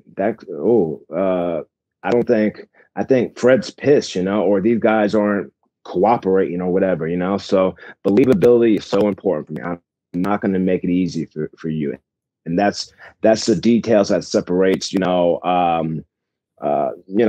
that's the details that mean the most to me. And with the wrestling now today, you know, the athletes, and Chavo Guerrero said it the best when he was on my podcast. You know, the athletes today are way more better than they were years ago. You know, I can't move like Keith Lee, but if Keith Lee can move like that, let him move like that. For me, it's very important, the in-between stuff, the selling, the storytelling is so important. It's not about the moves. I'm sure you've heard it from tons of people. So for me, the athletes are a lot more athletic today, but the missing ingredient is the in-between and the selling. I have to agree with Chavo on. Man, don't let Chavo fool you either. Have you seen him lately? My man is yoked. Dude, Chavo is ridiculously jacked right now. I haven't seen him look that good in 15 years, man. Chavo talking about these young bucks. Man, he can probably outrun 80% of the locker room at any promotion right now. Yes. Chavo's a close friend of mine. I don't follow many people on my personal Facebook, but he is one guy I surprisingly follow, and him and I always communicate and talk. And he's looking great. You know, health is wealth, and I hope at 50, 49, or however old he is. I think he just turned 50 or so. 50. It was 50 last month, I believe. Last month. For like 20 years. I just hope to look like that at his age, Chris Jericho's age, still doing backflips and stuff like that. I hope I'm like that. Yeah, absolutely. Yeah, Chavo is lying, cheating, and stealing from Father Time at this point. Okay. Yes. Dude's amazing. And you worked with Chavo when you went back to NXT, when you did that other run in NXT? Was that when you met Chavo? Yeah, NXT Redemption. But our relationship goes back to the first time, 2003, the first time I was ever invited backstage as an extra. 2003. No, I'm sorry. 2005.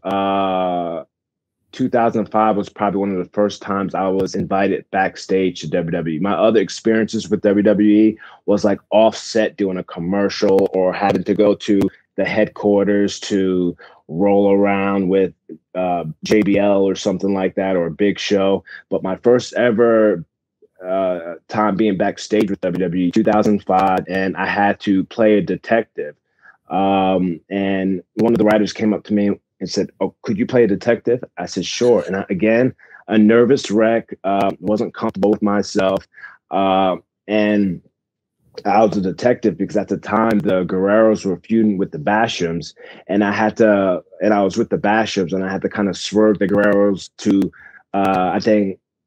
for Eddie to leave the building so Chavo could get attacked or something like that. But when I was doing the skit, Vince McMahon at the time was very hands-on, like with the skits and stuff like that. And I was nervous, and we did the takes 8, 9, 10, 11 times. And Vince McMahon at the time was like, you know, and I kept flubbing up my lines.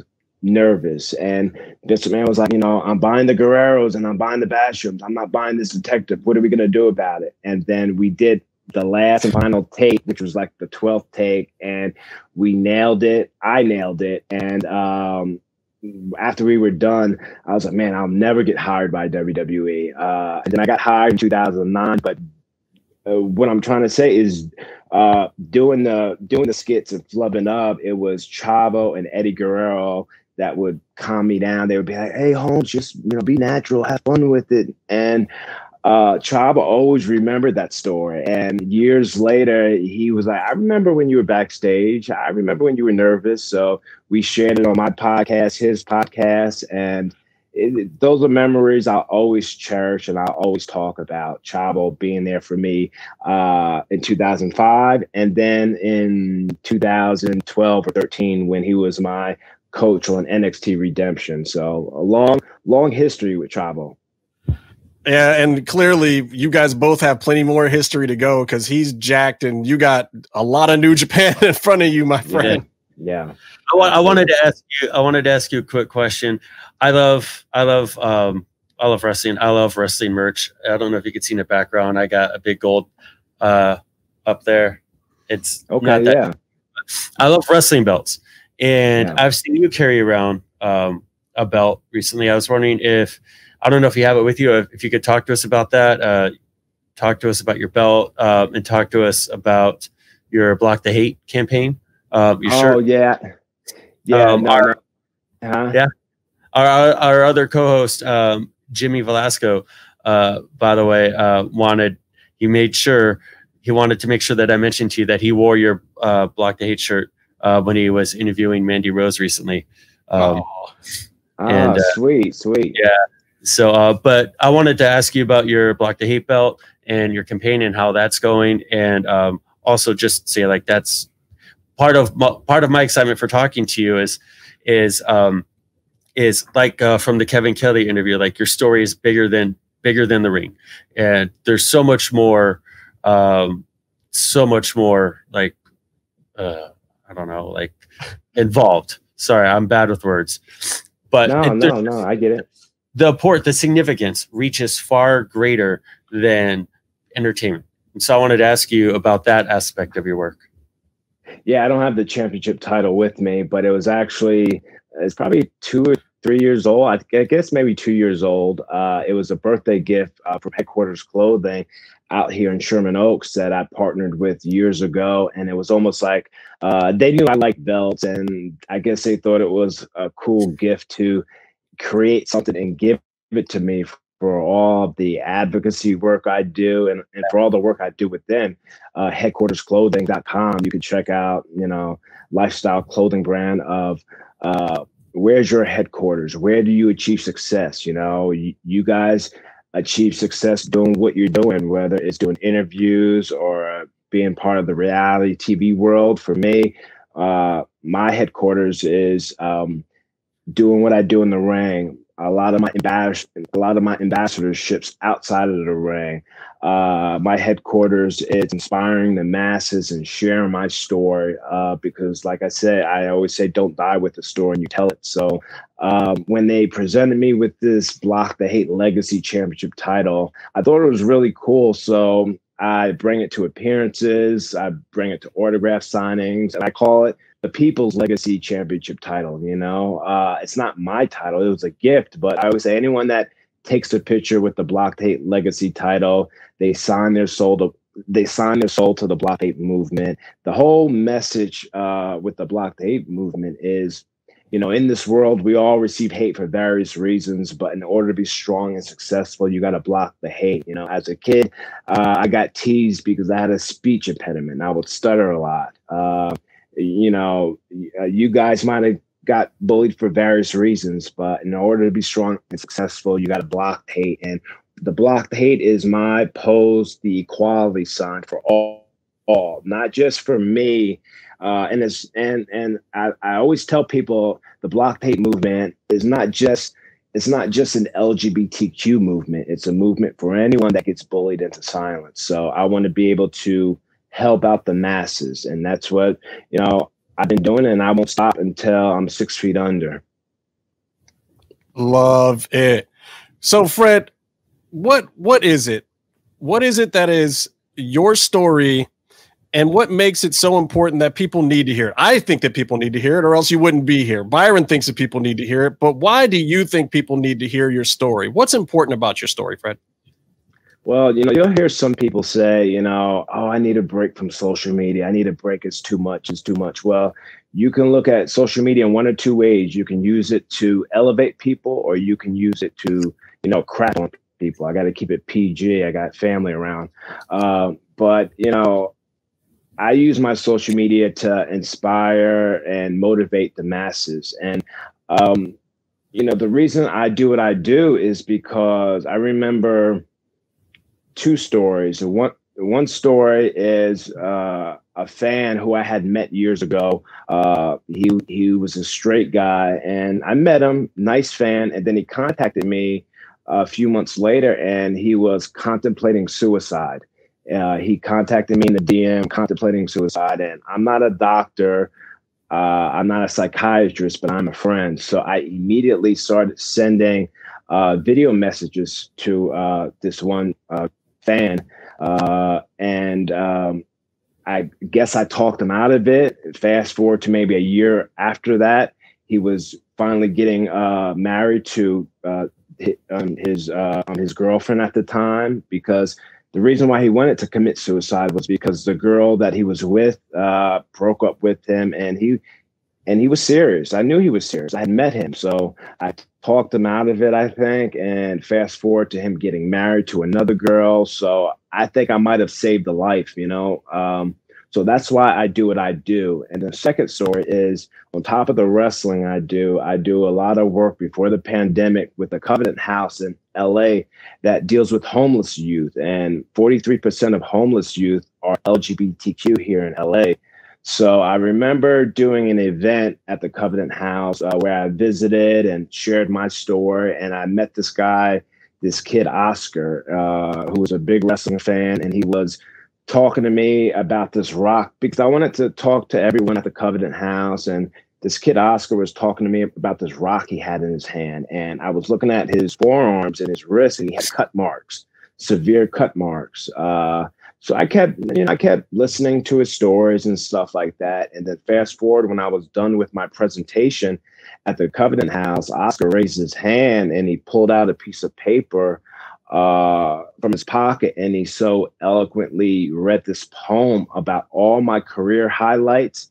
And I was like, I'm a grown man. I immediately started crying, sobbing. I'm talking sobbing. We couldn't have cameras in there because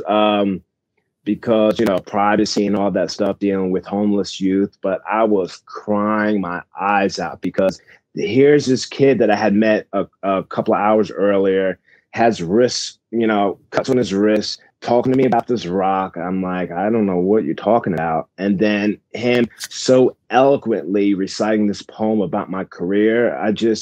That's why I do what I do, because it's easier for me to sleep at night, knowing that I made a difference in people's lives. And like I said, I won't stop. Won't stop till I'm 6 feet under. You absolutely shouldn't. All right. So we talked about one belt, but I got to talk about that moment when you become a tag team champion in WWE. What is that? I don't know if a lot of people understand. It means a lot when you get to wear any major belt, because that means a lot of people have signed off on your path to get there. What was that feeling like for you? Was it the feel good moment that you think it is? Did you see it as like, oh snap, this is going to mean more work? Like, well, what is that moment like for you? Well, it's funny. When Titus and I beat New Day for the titles, they were like, "Here, take these titles, man." Especially Big E. Big E was like, "Here, take this damn title, man. I don't have to carry it around anymore." And I'm like, "What? Are you kidding me?" I'm like, but I tell fans, or say in interviews, they always say, "Oh man, I wish you would have held the title more." I say, whether it was 10 times, 5 times, or 1 time, I did it, and it's in the record books, and I did it when I was out publicly, so it was a moment for me that I'll never forget, because I was finally comfortable with myself. I was given the tag team title. We held it for a couple of months. New Day beat us again.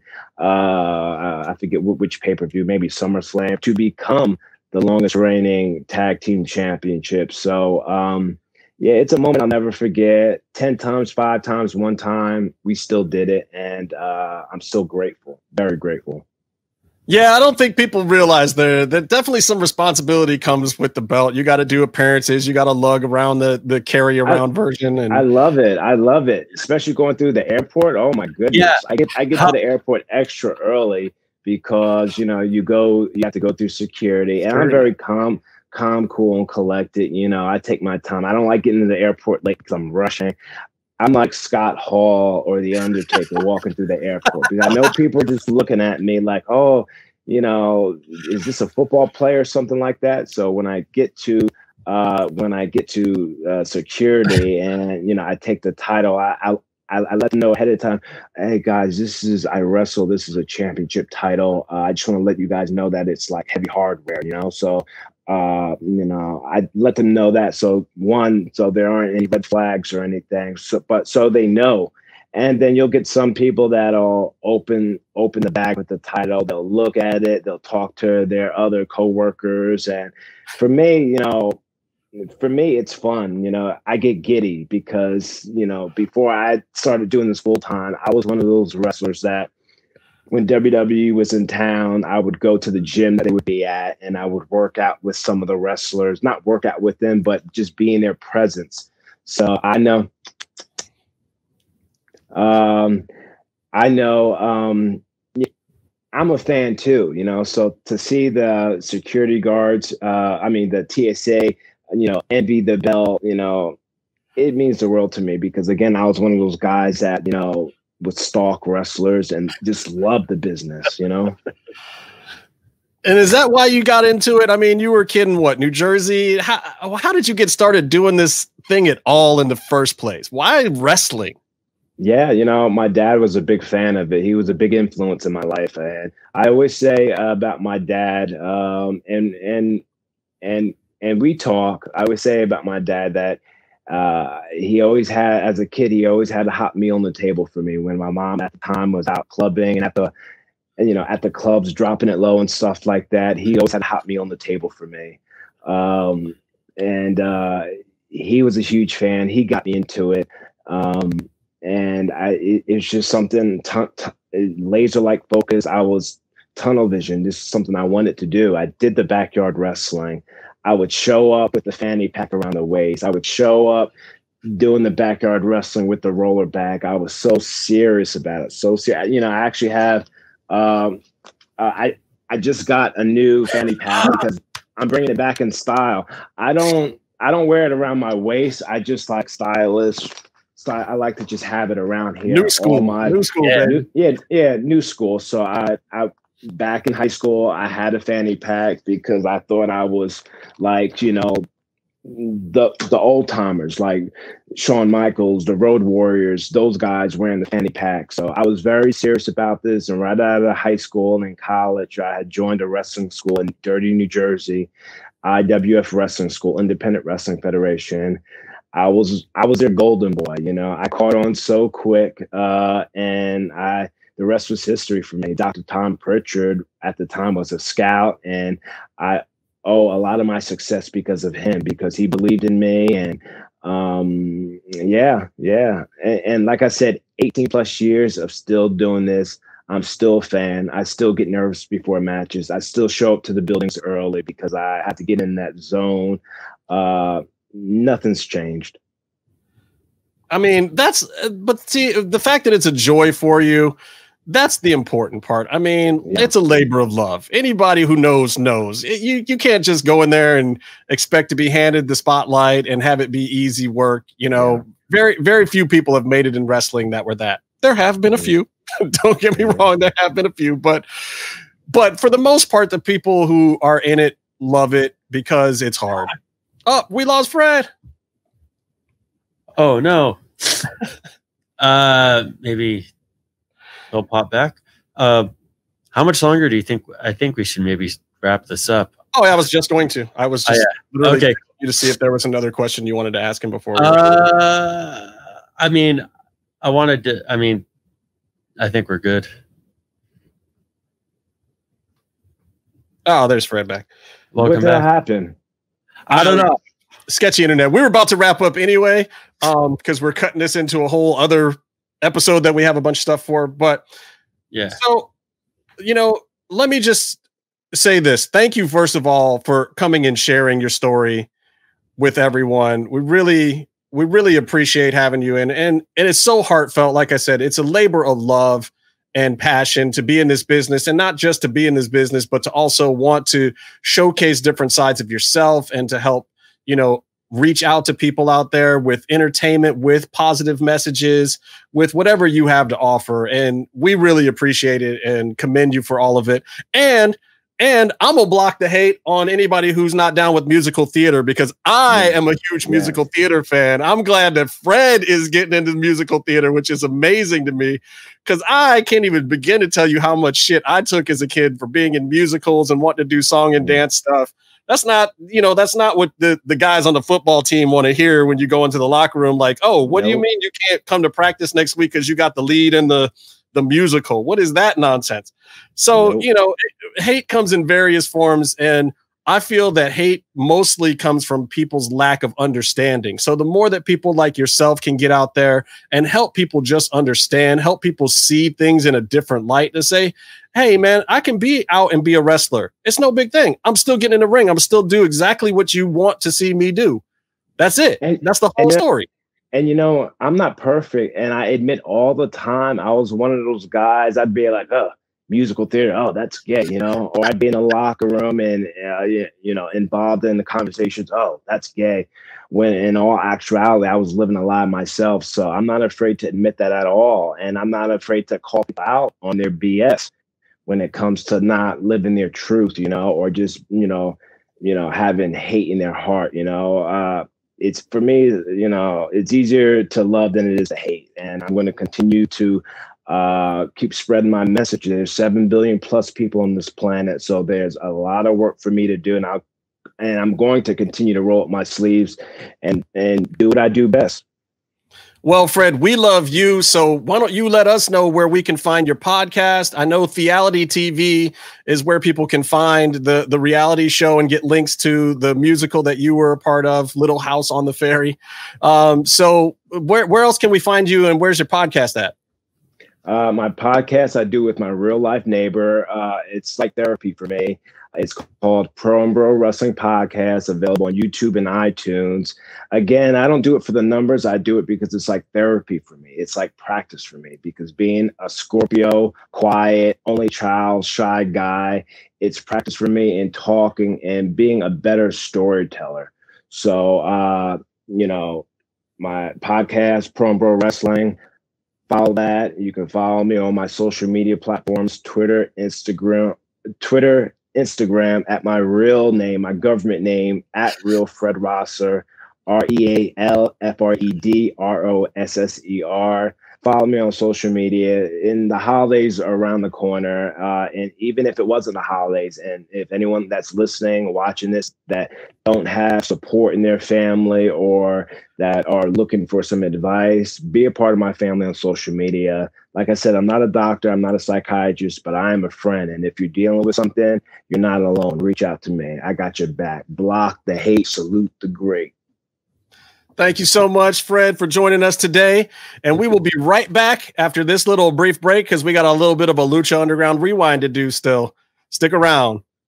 Lucha-masks.com, in partnership with Mask Republic, give you personal protective masks to keep you Lucha strong in the fight versus COVID-19. With world-class luchadors Blue Demon Jr., the Lucha Brothers, LA Park, Ultimo Dragon, Cain Velasquez, Conan, and so much more.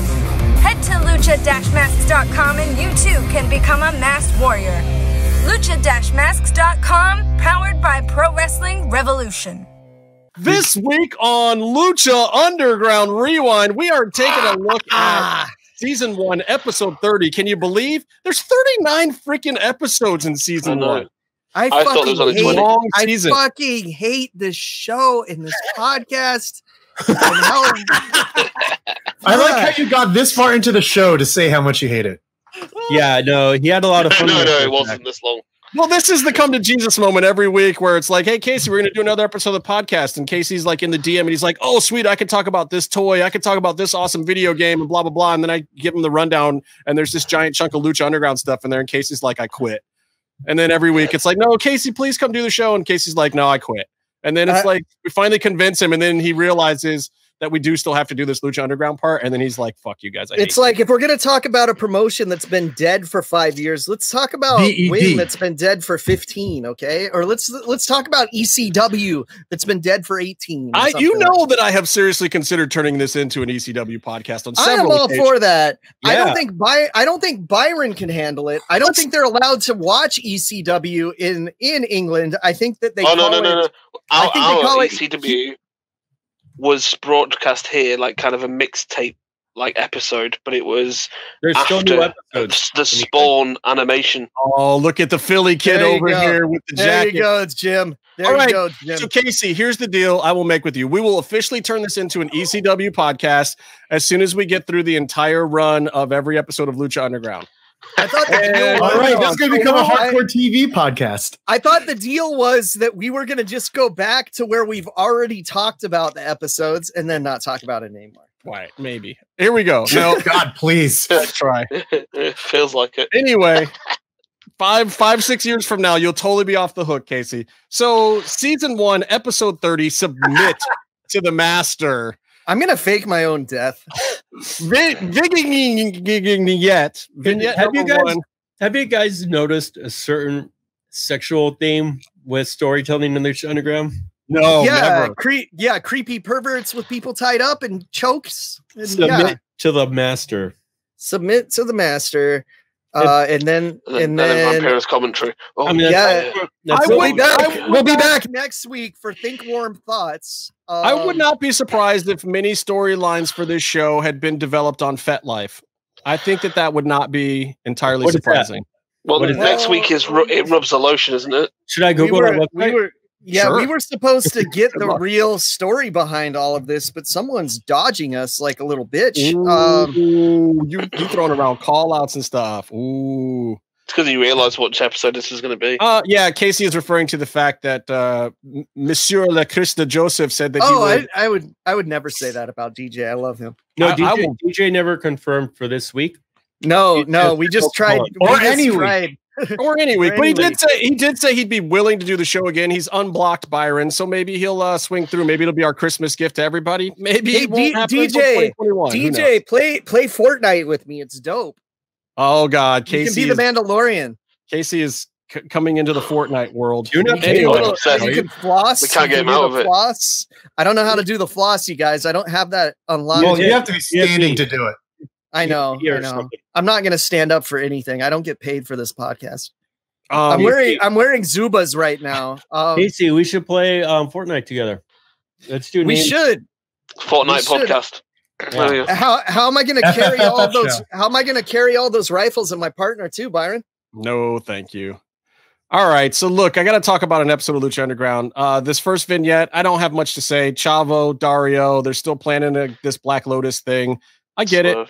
It's a thing. It's, Chavo wants to make a deal with everybody. Yeah, I'll make a deal with you and help. And no, I'm going to make a deal with Dario and help. No, look, this whole episode's going to be Chavo for 45 minutes. Oh, yeah. Okay. I love Chavo. Episode's over. Cero Miedo. Jack Evans versus Argenis. This is a little bit worth talking about. I like how they start the match saying no one gives a fuck about either of you. That's a great way to get the talent over. No, I liked that. And I think it actually is a good way to get the talent over because the audience almost immediately reacted with like, oh, no, these guys are dope. They are dope.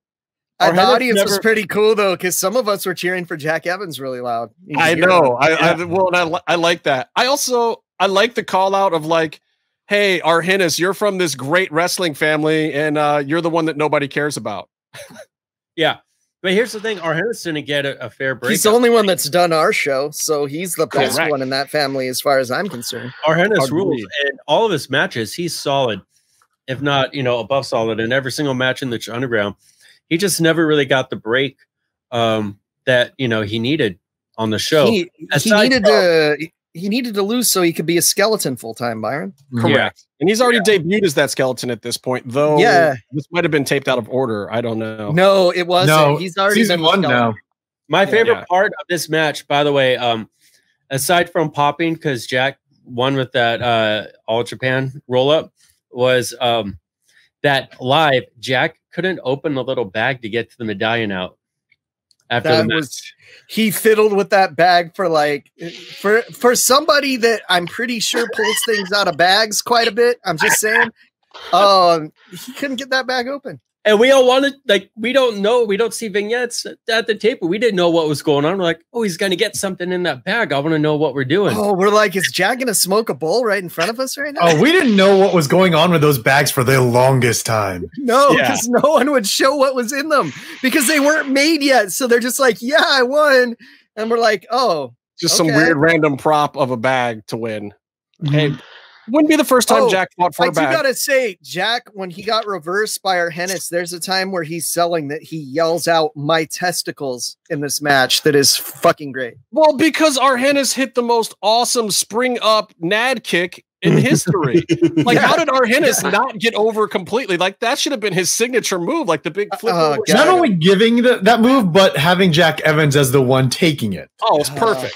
Could you ask for anything you guys remember, I think it was Taka and Brian Christopher, or Taka and Aguila, one of those light heavyweight matches, someone did the same move and drop kicked the guy in the nuts.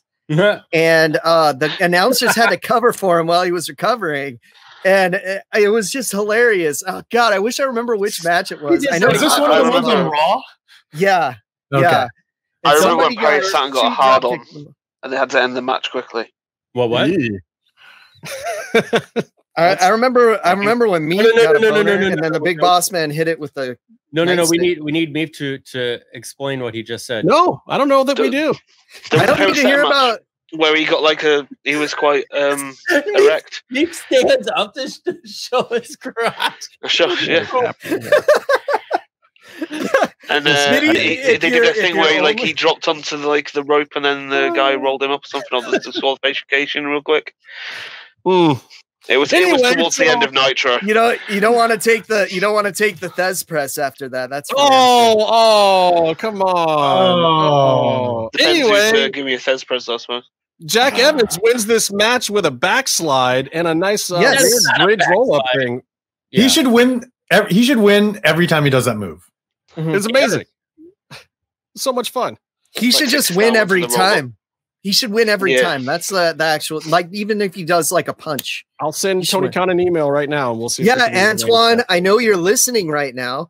I know you stole my Ultimo Panda idea. And so how about you steal my Push Jack Evans idea? And here's another idea to steal, by the way, since we're on that subject. Cerro Miedo, world champ. Get Darius Carter on Dark. Oh, yeah. Get him on your show.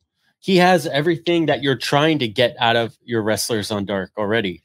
Check this out, Byron. You call him Darius Carter, the Shardy Farter, and he sprays for the win.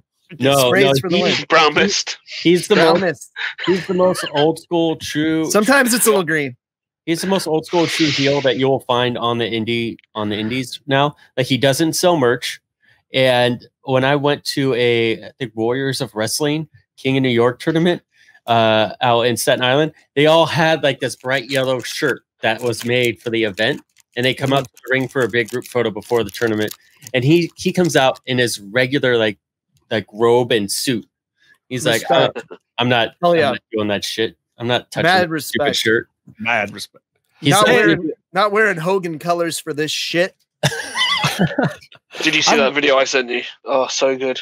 I've got an exciting idea for a vignette for Lucha Underground for you. What if we take Daivari, Big Rick, and Cage and put them all in a vignette with a live microphone?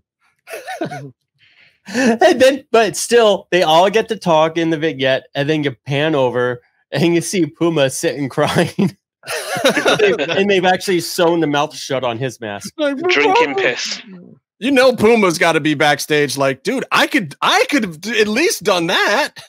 But Willie Mack was clearly the best thing in that vignette, and he took all he got to say was "all right," and he took a random beat down from Cage. Yeah, but the looks and everything. At least I feel like he had some acting. All he had to say was "all right," but they had to do 10 takes to edit him out saying the N-word after each time. Which is true. I mean, Willie Mack. That was so good. You know how some kids say like, or some people say Willie Mack uses the N-word like you use the word when you're trying to think of what to say. It's amazing. You know, but this segment got me super excited for the Cage Mac stuff. I love their matches. It's great. Oh yeah, and dude, they're feuded so good. I didn't mind a little bit of the dust up in the locker room. Like as far as vignettes could have gone poorly, like this could have gone way worse than it did. It was fine. I liked how the lockers got knocked down and then he took the slam on it. See, that was a cool spot. It looked awesome the way they shot it. It did. And I like, them having this, and we go from one backstage brawl into another one. And I'm definitely curious to see what you guys say about this, because they've done fight sequences on the show, but they've always been on different sets. They've never been like an actual locker room brawl. Can we get Skip back on and ask him why they use the shots where the close-up shots of the actress clearly mouthing her other person's lines, and they use those close-up shots for all of her close-up shots? To be fair, there probably wasn't any other takes they could use of that. Yeah, right. But she was doing early season Fresh Prince acting. If you've seen the reunion, you know what I'm talking about. Yes, and I know I never noticed that until they pointed that out in the documentary. By the way, so funny. Now you can't unsee it. I can't. Yeah. Yeah, it was like, look, she's gonna kung fu all these guys, and she catches a beat down, and then it ends in some kind of sex choke thing off of FetLife. It is my favorite thing is that's for Byron. Now he's really curious. Now he's gonna be all over this. If you don't get a boner, then you're not watching Lucha Underground. Chavo gets be our new sponsor. Beat out of him. Like, how bad would you be feeling if you're Chavo? You're getting the living shit beat out of you, and the first person to run to rescue you is fucking Cortez Castro. All right, we don't. He's a nice guy. Eventually Cholo jumped in there, but Cholo had an excuse to getting his ass kicked because he got hit in the dick before he got to do anything. And that just rendered him useless. The other guys, they were all getting worked in the face and the legs and the arms and shit. No dick shots. So that was their own ability making them lose in that situation instead of their penis and or testicles. Yeah. Yes. And then we end the whole thing with a kinky choke and Chavo bringing out the cuffs. I have a problem with the end. She just beat up all these people. She has this training. She did all this great stuff. And then she just immediately decides, all right, I'm done. It turns her back to them. And then gets jumped right away. Dude, it's an Obi-Wan Kenobi move. She knows that if she gets captured, she will be more powerful because she'll be right next to Matanza probably. Interesting. I could see that. Then when she gets put into the jail cell, she'll look at Matanza and be like, hello there. Hello. Hello there. All right. So the big match on this card, big title match for the trios titles. Yeah. Davari Cage and Big Rick versus 2.5 Men. It would be really awesome if Tejano fought all of Son of Havoc's battles. I think every match would be better. I have to say, this was one of the strangest run-ins that I think I've ever seen, because he ran in after Evie got beat up. Yeah, after she got beat up, didn't really cause a distraction and still helped the Unlikely Trio get the win. It's a little odd. This is a really intergender show today too. Is someone whistling? Oh, it's Meef sleeping during the Son of Havoc. I'm gonna be real. I fast forwarded to the finish for this match. Look, the cool. I thought the entire show. I'll tell you what. The cool thing I thought was the suplex switch from Rick to Cage. That was dope. That was kind of cool. I don't remember because honestly, we've been to so many shows. I don't remember which ones I was there for, and even if they show me on camera, that's not even accurate because they cut me from other episodes and put me into episodes I was not in. Mm-hmm. Same, but they cut away. Did they botch that? I think it was. I think it just looked a little shaky, wobbly on the Passover. Yeah. Okay, that's what I assume because those guys have done that spot. I feel like a good amount of times. I was like, they didn't drop them. They just probably were going like this, trying to get their balance. Yeah, I feel it would have been more impressive if they handed over to Daivari too while he was still drinking piss. I just saw on NXT, there was a similar type sort of situation with a suplex where a guy was jumping onto another guy and he caught him, but the guy was falling down forward and he had to like stop that momentum, deadlift him, and he was yelling the whole time into a suplex. Yeah. It was Fabian Eichner. Fabian Eichner with I don't remember who they one of the the grizzled young vets. It was Zach Gibson. It was Zach Gibson. That was such since we're talking about that, suplexes, that was such an impressive. He did not drop him. He literally muscled him fully up. And, we've seen that spot with Ricochet doing the Northern Lights into that deadlift suplex. But this one was like straight up muscled him up.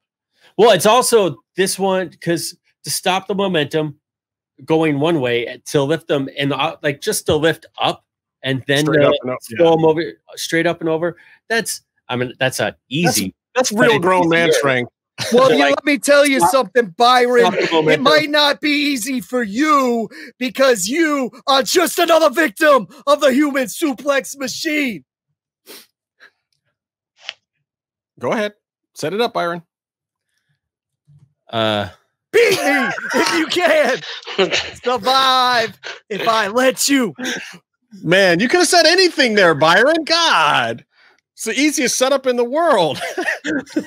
Hey, Chuckline, how about some Team Taz jackets? Like the old school ones. I would buy one. That'd absolutely. Be dope. Hey, you know want to know the good thing about the trios belts? Yes, I want to know. The company's dead now, so we never have to see a match. Technically, Byron, Justin, and I are trios champions. We were holders of the trios titles. I think we could say we held the titles. We held the titles. I don't think title holders. We're literal title holders. I'll tell you what I think is really good about them. I think that they are really good at covering up bad FUPA tattoos. I also does any of her gear like actually show it? I feel like all of her gear like properly hides it. Most of it does, I think. Now she has some gear. The red one, I think, shows it a little bit. And she doesn't wear it very much anymore. She was wearing it on the indies a lot, but I don't think she wore it in Lucha. I like what she's wearing now. She's back to the pants. Yeah, because that's the only thing she can get over the cast. That's true. No. I mean, she was. Oh, you're talking about these days? Yeah. This match, she was wearing the red shit with the pants. Yeah, the pants that she wore last week were also. Oh, listen, we're not a fashion blog, but speak for yourself. We're not a fashion blog, as we're all wearing wrestling and Star Wars merchandise, talking to everyone. But I wonder, what. Oh, that's a fashion line. Okay, is she going to maybe I don't know, get it lasered off, or is she happy with? She went on a tattoo TV show to get the original one covered up, which was even worse, which was literally a fire crotch. Yeah. But this one, at some point, it's okay, I did the best I could. Let's just get rid of it. I don't know that you can. You mean like the Undertaker Sarah tattooed? You can just say it. You can just say it. I won't get offended. That was great. Bad life choices, man. Bad life choices. This wife is gonna stick as he's getting her booked on TV. This never ends bad at all. It's tattoo her on my neck. She might as well get Trump tattooed on there because he knows. I don't get the whole getting the girl's name tattooed thing. It's like if you're at the stage with her that you're going to get a tattoo, you're already getting laid. You can't get more pussy. You just can't. It's like you're already at that level. You find another one with the same name to take it to. You can't go any further. Why are you getting this permanent tattoo? By the way, that applies both ways too. Side tangent. I had a coworker who on her second marriage had the dude's tattooed Randy Orton, Ken Kennedy, tattooed on the back, on her back. Oh. Literally the day after they got married, he took all of her shit, emptied out the apartment. He had to get an annulment and then had to get the entire tattoo blacked out. Yeah, no, you do that. if you're with someone in a relationship and it involves having to trust them with like your bank account and your credit, they get a tattoo of your name on them like that, run. That is a sign. That is a sign, but that's great. They're an actual mark. So I guess you have to be taken for a ride at that point. I don't know. You guys, she's the one who chose to get his name. I know. Still, I feel bad for her. I hope there was tattoo removal or a cover up in the settlement or something. I really do. I have no idea. No. That was her second marriage out of, I don't know, 4 or 5. Wow. Before she was even 25. I don't know. Man, before 25? Who knew? Before 25. Wow. Who knew Elizabeth Taylor was so into? By the way, so this was a coworker, and she's had 2 kids with 2 different customers of ours when I was working retail. Wow. She's got to be cute though. That's some customer service. If 4 guys are willing to put a ring on it before 25, she has to at least be cute. So so if you have your IG handle, if you want to slide into the group DM, wow, for Justin. Nope. No, Justin's got plenty of work with that eyeless Phoenix. That's his fantasy. Outlaw. I'm good. Eyeless Phoenix is where it's at. Yeah, Justin only identifies as Cenobite, so so that was it for this episode of Lucha Underground, right? Yeah, that's well, it. How many more vignettes? I think we had one more vignette afterwards. There's 2 more vignettes. There's the kidnapped Lotus is being taken to Matanza, if you're saying it the correct Spanish pronunciation, Matanza. That's happening. That's a vignette. Yes. That's a thing. And then I guess this next thing is a match that Casey talk about. Hey, no, I can talk about it because Pentagon won. I mean, that's all that matters, and that's all we have to talk about. Well, first of all, I do want to acknowledge that Penta comes to the ring wearing the Perros del Mal t-shirt, and this was the weekend of or the weekend right after the Perro. Around there, and he's pointing up directly. Yeah. And Also, at one point he's like, get me through this bullshit, Perro, because I have to deal with horrible booking right now, brother. I think that Pentagon did not fight this booking at all. I don't think he did, but he won the have match. Problems with these kind of things, and he won the match. That was his tag partner at the time. They were intergender champions in AAA at the time. You know, tag partners don't always like each other, but they were both in Perros de Mal, I think. Do you remember when Kurt Angle and Chris Benoit were tag champions, Byron? They didn't like each other one bit. SmackDown. I don't remember anything about.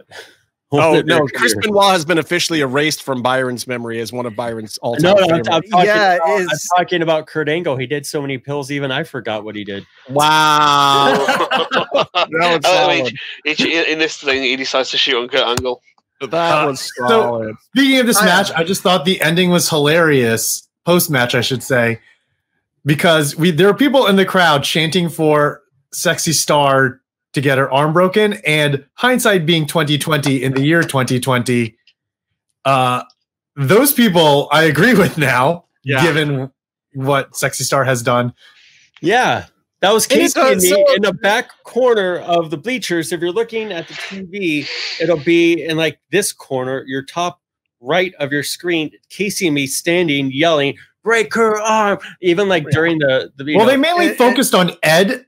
Because he was the closest one to a camera in his first row, who was blatantly right there. He got the prime time this time. Casey and Byron are in the top right corner. Yeah, we were out of eyesight basically where we. But you could hear us.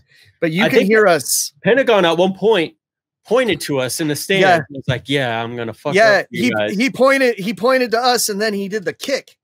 Yeah.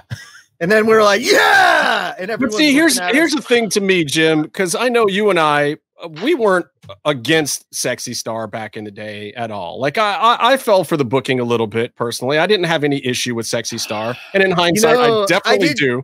I did cheer for her in that one match that she said was her last match when she lost, and then it ended up being like another bullshit. Yeah, so I gave her the sympathy clap because she was leaving, and I'm like, I never have to see her again. This felt great. But in this one, dude, like even Stryker is having a hard time with this. Sexy Star cannot do a complete submission.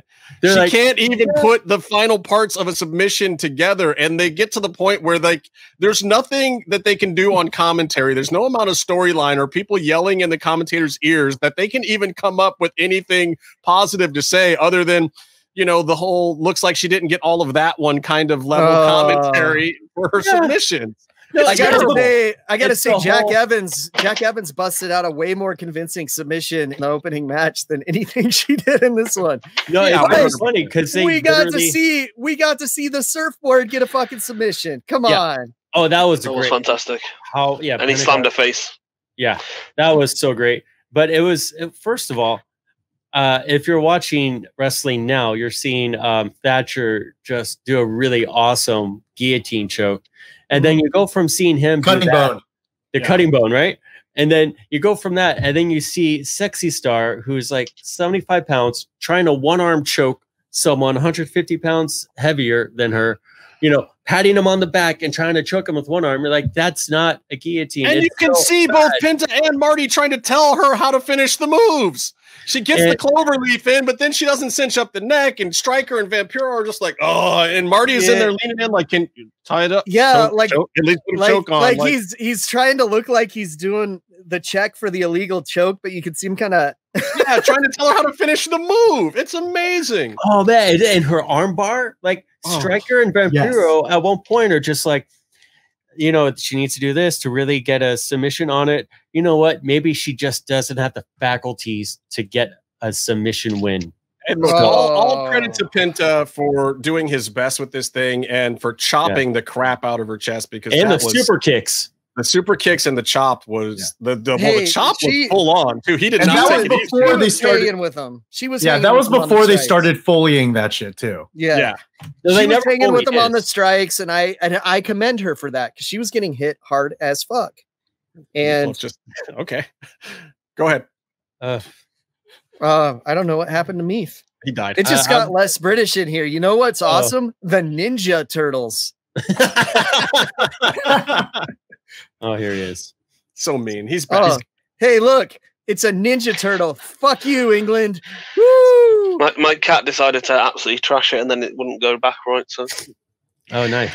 Well, anyway, like butthole on camera. So it was a good match. Hey, how about I've never seen this submission before, but the I guess the 69 Indian Deathlock that that Penta does.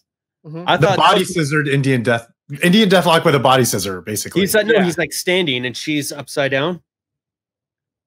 It's just weird because like he did so many things just to get it to the one thing. The standing. It's kind of like when you're doing the figure four and you spin your whole body around when you don't really have to do that. You could just put it on your leg. The move you're thinking of is called he's standing. You're talking about the Goliath. Let me show you. Goliath bird eater, Byron. Here's Goliath Penta, and then here's Sexy Star, and he takes her and holds her upside down. Oh, that move. That one, right? Yeah. And then basically like bends her backwards like that, you know?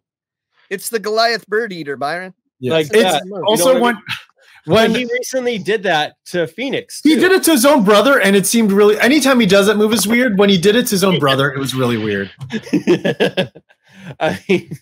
I want to think that that's the real reason why Phoenix got injured in that match. He's like, I can't deal with this. I can't deal with it. I'm done with that. Hey, he's got the flap there. It makes it less weird. It's like, fine. I made my brother promise not to suck my dick on live TV, and he's sucking my dick. I'm out of this match. Yeah. It's not as bad as a Tombstone. Tombstone's way worse. But you know what? I used to love Taker's original Tombstone when I was just. You used to love when Mark Calaway gave you a Tombstone? With the Tombstone, over the shoulder is like the 69 kind of thing, but like with Penta submission, he's literally thrusting his crotch into the face and bending them so they even go more face forward. And it's cool. It's wrestling. Okay, it's fine. There's fine. A lot. That reminds me of one of the very first Steve Austin podcasts where someone was telling the story about some about some gay stuff they're doing in ribs or whatever, and then someone mentioned about, you know, power bombs. It's a lot of faces and crotches, and he just kind of check on a jackass, and he just kind of shrugged that off. Like, you're like, you know, you just gotta get used to certain things in wrestling. I want to point out that wasn't my Stone Cold impression just no, there. God, no, that wasn't a Stone Cold impression. I can't even call that an impression. Are you kidding me? It sounded like Foghorn Leghorn. Is what is the Stone Cold? I say what? If I do say so. Listen, I was really excited about the Vampiro run-in when this episode happened. I am a Vampiro fan as much as he is a ridiculous human being. I have always been a Vampiro fan. No, that makes me more of a fan, dude. I love it. It was great. Yeah, I also was not privy to the fact that they had already let it slip by accident at tapings that he was the master. I had stayed away from all the spoilers of Lucha Underground, so I had no clue what was going on. I was like, oh, Vamp got in there, like, and protected Sexy Star and stopped this whole arm break thing, and it was tremendous. And it also made me like Penta more. Like, I was totally a fan of the whole Vampiro run-in thing. And he looked so much better than Conan at the time that it was, even though he looked terrible, after seeing Conan hobble around for weeks, seeing Vamp like run up in the ring and look like something for even a half a second, I was totally over the moon about. And the vignette afterwards was great too, where they play the little sound bites and then he smashes his head in the mirror. Like that was 100% a Skip. You know, Skip, like, tell Vampiro, give me 10 minutes, come back here. I got this stage lit. All he has to do is stare in the mirror and smash this thing. And then Skip turns it into gold in post. It was amazing. How long do you think it took them to go through all that commentary to find those lines? I was thinking the same thing, Jim. Like, those are from different episodes. Oh, 100%. And also not the stuff that Skip is normally going through. So, but I bet that either Evie Dub had it all put aside in a bin and sent it to him, or Skip just went through all that shit himself because he's ridiculous. They also threw the Son of Havoc modulator on some of those lines too. Yeah, they did a little pitch shift thingy. But that's his actual voice. Byron. He did great, and he was hitting all those little subtle nuances in the performance too. But something that I don't think we can overstate is consider yourself dumped. Is like the temple, when it really gets going, like it shakes, the floor shake underneath you when the crowd really gets into it. And from the very beginning, two people got that reaction from the very beginning. Now, that's Conan and that's Vampiro. Oh, and when Vampiro gets up from under the desk, oh my God, just you could feel everyone wanted to see him wrestle. Everyone wanted to see the Vampiro that they watched when they were younger. And when he's going face to face like this against Penta, I don't think the spoilers were, I didn't know him at the time either. So I think they had a match idea planned for a long time, but I think that this was the moment where Vampiro decided that match was actually going to be something. Like in his own mind, I think he felt that moment too and decided, oh yeah, when we do that match, we're going to go full on, because from what I understand, it wasn't always planned to be what it ended up actually being. Like, it turned into more because of Penta and Vamp. They were the ones that decided how far that was going to go, and they went all the friggin' way. So I wish we could watch those like 25 minutes, however long it ended up going. They cut like 15 out. Oh yeah, for a good reason. 15 minutes was them trying to get the ambulance in the fucking building. That's true. That's true. But we'll hear about on an upcoming show, because Casey has promised to stick around while we review every single episode of Lucha Underground, the series. Anyway, we're only like 9 episodes away from that. We need a listener of the show to help us find a Vader helmet so we fulfill our end of the bargain. Hey guys, guess what? But I just want to say, it has to spray steam. Yeah, Brian, finish your thought. As I got excited about the Mac Cage thing, reminded me of what was to come there. I'm just so excited for the Penta Vampiro build. Oh, like Penta tries to light him on fire. He hits him in the back of the head. I think you're getting to some more of the good stuff and the more consistently good stuff for the last few episodes. Byron, I appreciate you mentioning Vader helmets, because thank you.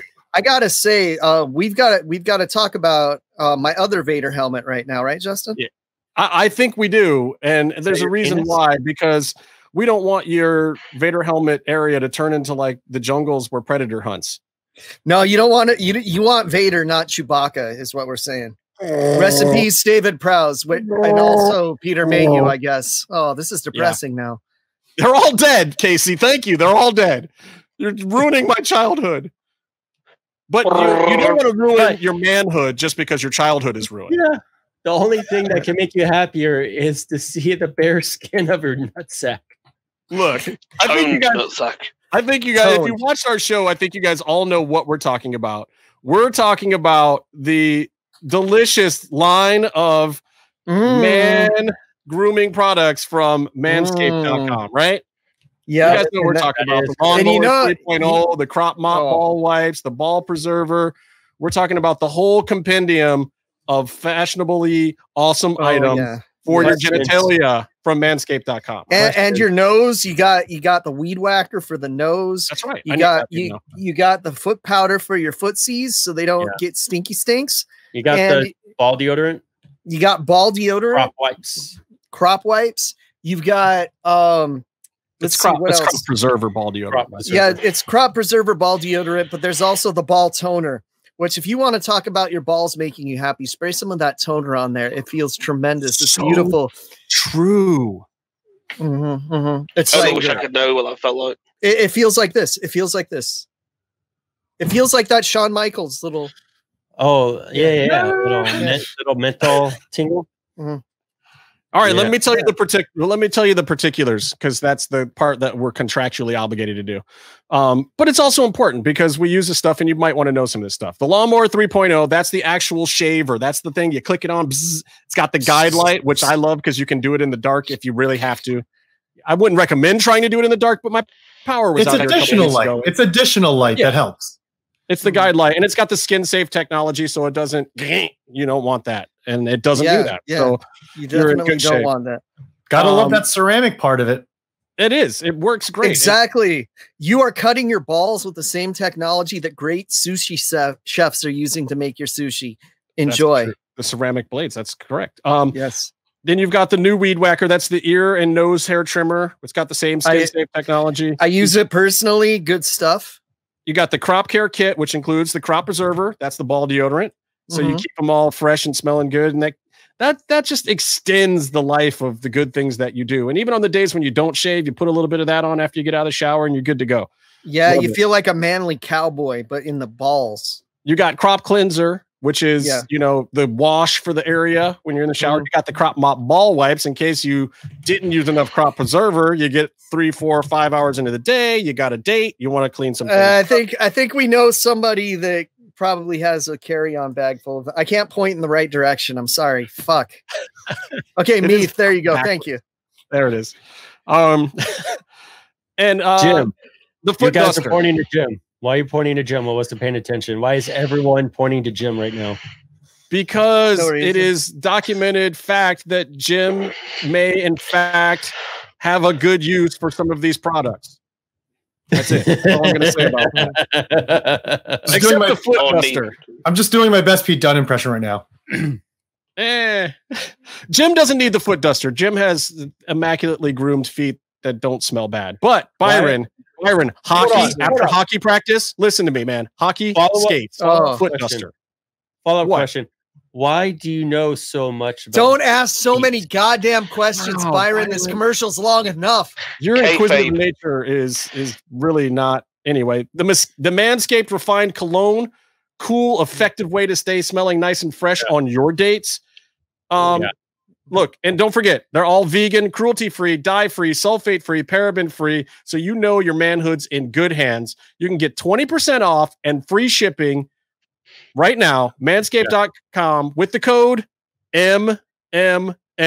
That's 3 big M's right there on manscaped.com. You're going to get 20% off, free shipping, and that's available in the United States, the UK, Australia, where we've got lots and lots of listeners. And what's that? That 51st state to the north of here? What's a wallaroo, mate? What's a wallaroo? Does I don't know if Americans should be trying geography. What's a wallaroo? Hey! I want to say Delaware. That's our 50. Kenyatta? I want to say that it's Wales. La Kenyatta Flintridge? It's great that Manscaped is vegan, cruelty-free, because that gives you more right swipes on the apps. Because sometimes you'll see someone and they have vegan on their profile, and you're like, there's no way my balls are going to smell good for this person. Now they can. And they'll taste vegan. Yeah, because Byron's balls smell like bacon for some reason. It doesn't say on here if these products are edible, but we could probably try to find out. I don't want to try to find Byron's out. balls are like poutine. Wow. Just speaking of Canada. Involved. So Byron, be sure to use code MMM for 20% off and free shipping and take care of that. Yeah, we'll be right back after a real break with something from a real thing.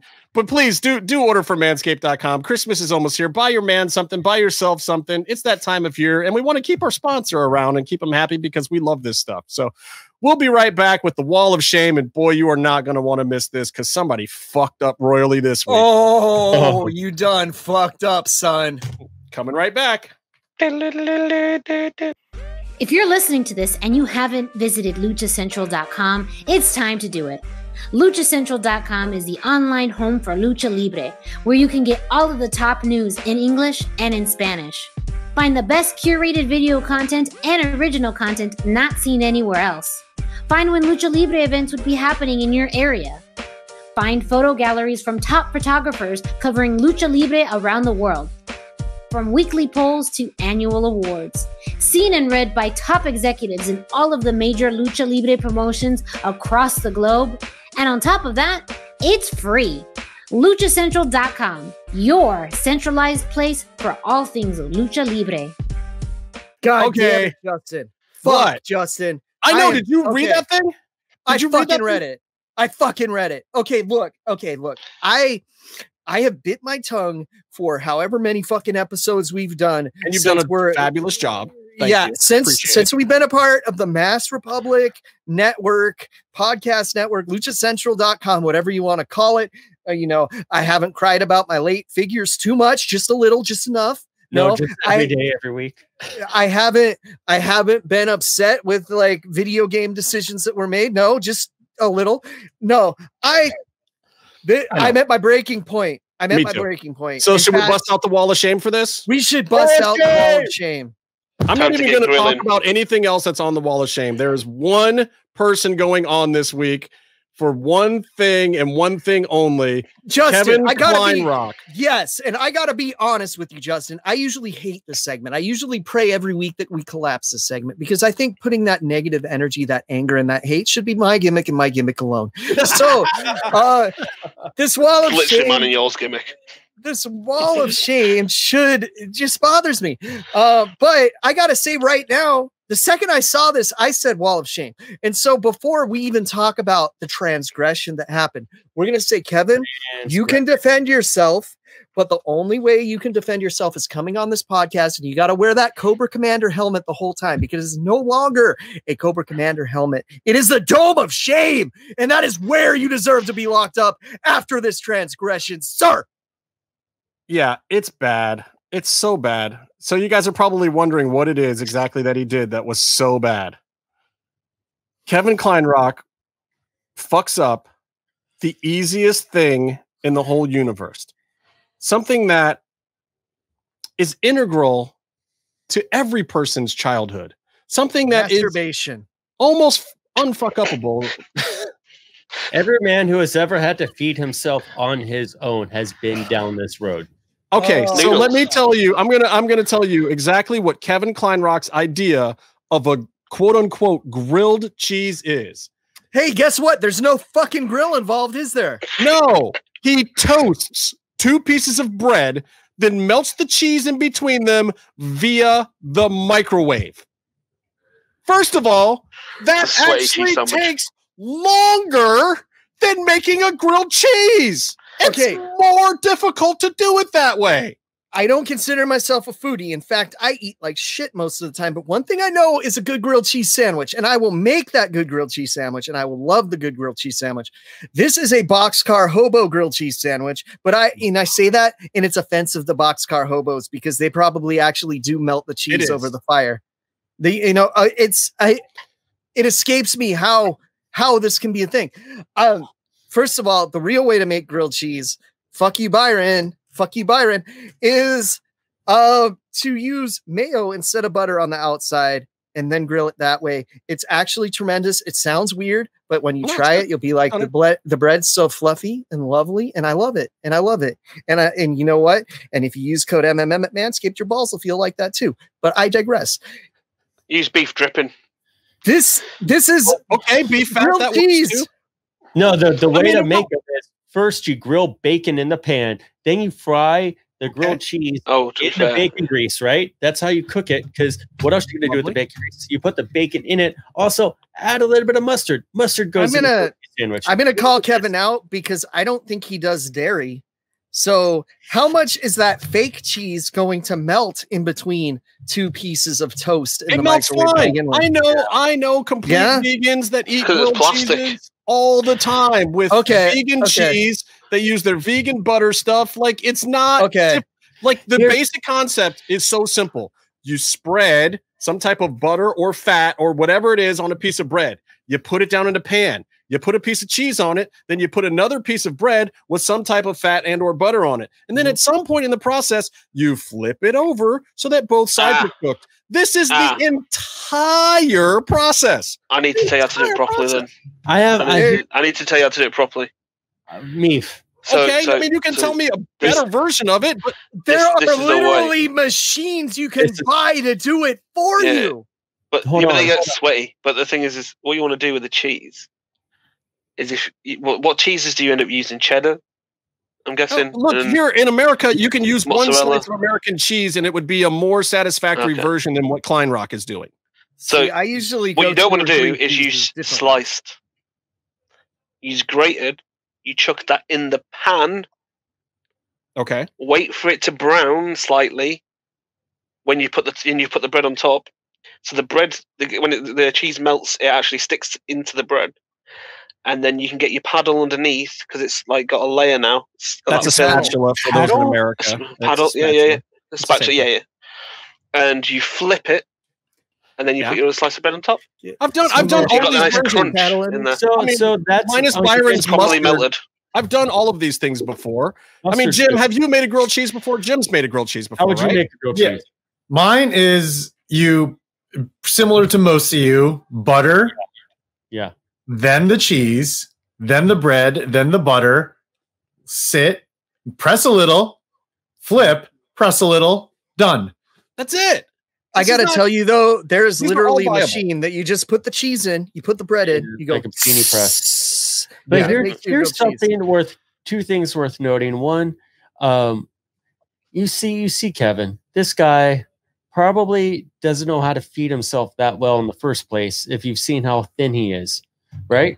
So come on, we're built the same way. Come on. True. But two, likewise, we have a host of the show who's from a land known for two things: shitty food, bad teeth, and just plain food. Oh, and not liking and not being able to say ninja. Can't say ninja. Yes. Two things. Ninja. So here's a guy. Here's a guy turtle from the land of turtle. They don't even put salt and pepper on their runny eggs and soggy toast. Oh no! How to make a better sandwich? I am the boss at scramble. If I make scrambled eggs, that's salt, pepper, and paprika. No, I've been doing paprika in my shit too. It's phenomenal. I add a little cayenne pepper too to add a little. I can't even believe Byron can say the word paprika. Oh God, I hate doing this show. Oh. Okay, look. Well, I'm going to talk about a fashion blog, a cooking show, or look. I'll tell you what this show is about because I'm gonna get off the grilled cheese thing. Kevin, you're on the wall of shame. I don't know what could ever possibly get you off this time. You might have to get us if you get us sponsored by Coca-Cola for $1 million an episode. Maybe we'll let you off Mexican the wall. Coke. But I just don't. Achilles. This is hilariously awful. This is the worst that you've ever done, Klein Rock. Please and. God bless anybody that lives in that house with you for putting up with your nonsense. If you've ever made a grilled cheese by toasting the bread and then microwaving the cheese to melt it, that is just egregiously disgusting. We found out about this because Kevin posted, I can't believe I got made fun of for making grilled cheese like this. Oh, you can't, can you? Have you seen the post? Everybody is nailing him on it. I mean, look, at least he's self-deprecating enough to understand that this is fully wall of shame material. Was there even an Instagram story poll with the picture of it and saying, is this right or wrong? No, because I think that needs to be done. No, because he showed the good. Yeah, he only showed took pictures of the good one. He showed the good one. Get into it, okay? That was forced upon him by his family members just because of the fact that what he had done was so wrong. So yeah, of course he took a picture of the good one, and he had to explain where it came from because he couldn't put that picture up and say he made it because clearly he can't make anything. Can we talk about something that doesn't make me throw up? In my I am. I'm going to talk about the Mandalorian. I have to talk about the Mandalorian. It has nothing to do with wrestling. I don't care. I really liked this episode. Some people didn't think it was that great. It was a little short. It was a little truncated. But this was First of Robert all, Rodriguez. They're probably Star Wars fans.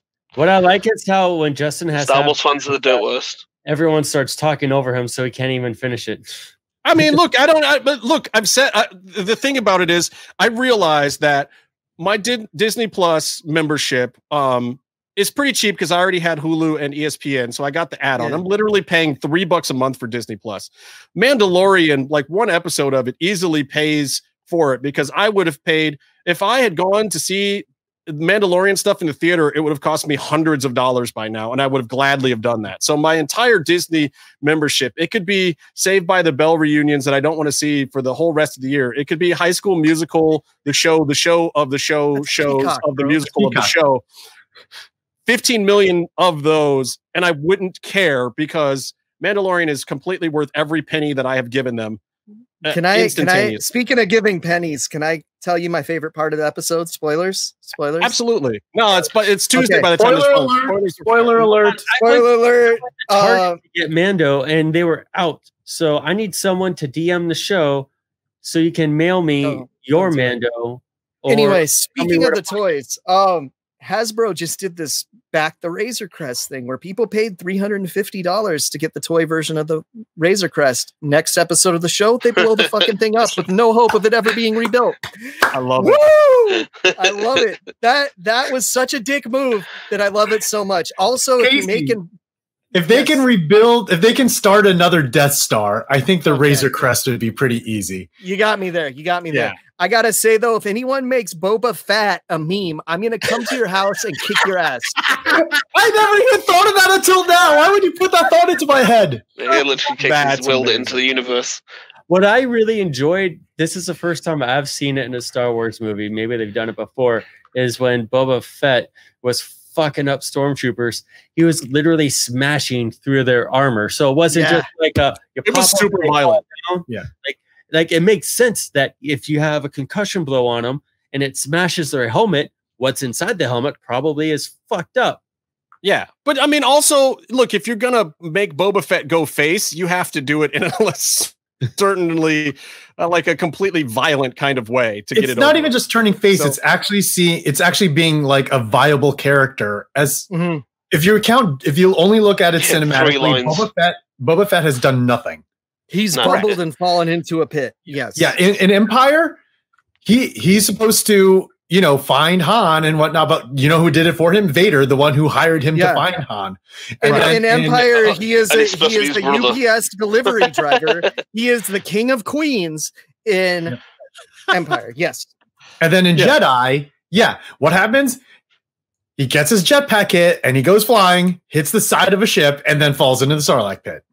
Yeah, and in the prequel, he's basically a whiny little bitch kid who cries over his dead daddy. Yep. So basically, if you don't look at the comics, if you don't look at the Legends or expanded universe, he doesn't really mean anything cinematically. This finally validates the character. But a lot of people had an issue with that because they're like, no, Boba Fett's supposed to be the strong, quiet, steely type, never take off of something, this, that, and the other thing. It's like, no, dude crawled out of a Sarlacc pit. So he's turned over a different leaf. Maybe not a new leaf, but a different one. Dude. The best, the best Boba Fett that was seen on screen before this version was the one in the holiday special, which was his debut. Also, I'm a little concerned that whatever happened to the Sarlacc covered his face in veiny dick skin, but I like that. I will say this about the Hollywood, the holiday special, though. I'm very upset that Disney Plus has labeled the other thing, the Star Wars holiday special, to try to take down searches for the original one. which is It's clearly actually exactly pretty what they're good, doing. and it makes fun of stuff from the original holiday. Right, special. it does. It does. It is. It's good. It's good. I don't. I mean, spoiler alert. I hope. Spoiler alert! If for anyone who hasn't seen the Lego Star Wars Holiday Special, but I died when all these characters are coming into the Falcon, and you hear Greedo, who is supposed to be dead, walk in and just say McClunky. I lost my shit. Lost my shit. Greedo is my favorite. One of my favorite characters. What, Max Rebo? Max Rebo. The fact they're like, isn't it the Max Rebo 7? And you're just like, and it went dark. Well, look, that also is the Slave One appeared on when the Slave One flew over. I think Let's see if they have to. Let's see if they have to change the name when they make the toys, like they did with Slave Leia. I don't know. I'm still wondering though, what exactly is a Grogu? And did I take a big Grogu last night? Oh, do you want to see some kind of weird sex move? Like I Grogu. Do you want me to show you? Out of it? No, don't show me your Grogu. Keep your Grogu in your pants. You want it to grow and goo? No. Oh, that's all we have time for. Thanks to our guests. Thanks to Byron Fever for doing all the work to edit this hot mess together. Thanks to at Jimmy V over there for stopping by today. Thanks to at Meeflo for coming in from across the pond. And for at Lucha Gringo, thank you for actually showing up one more time to keep doing this shit show. So until next time, stay calm and stay in the mix. Penis.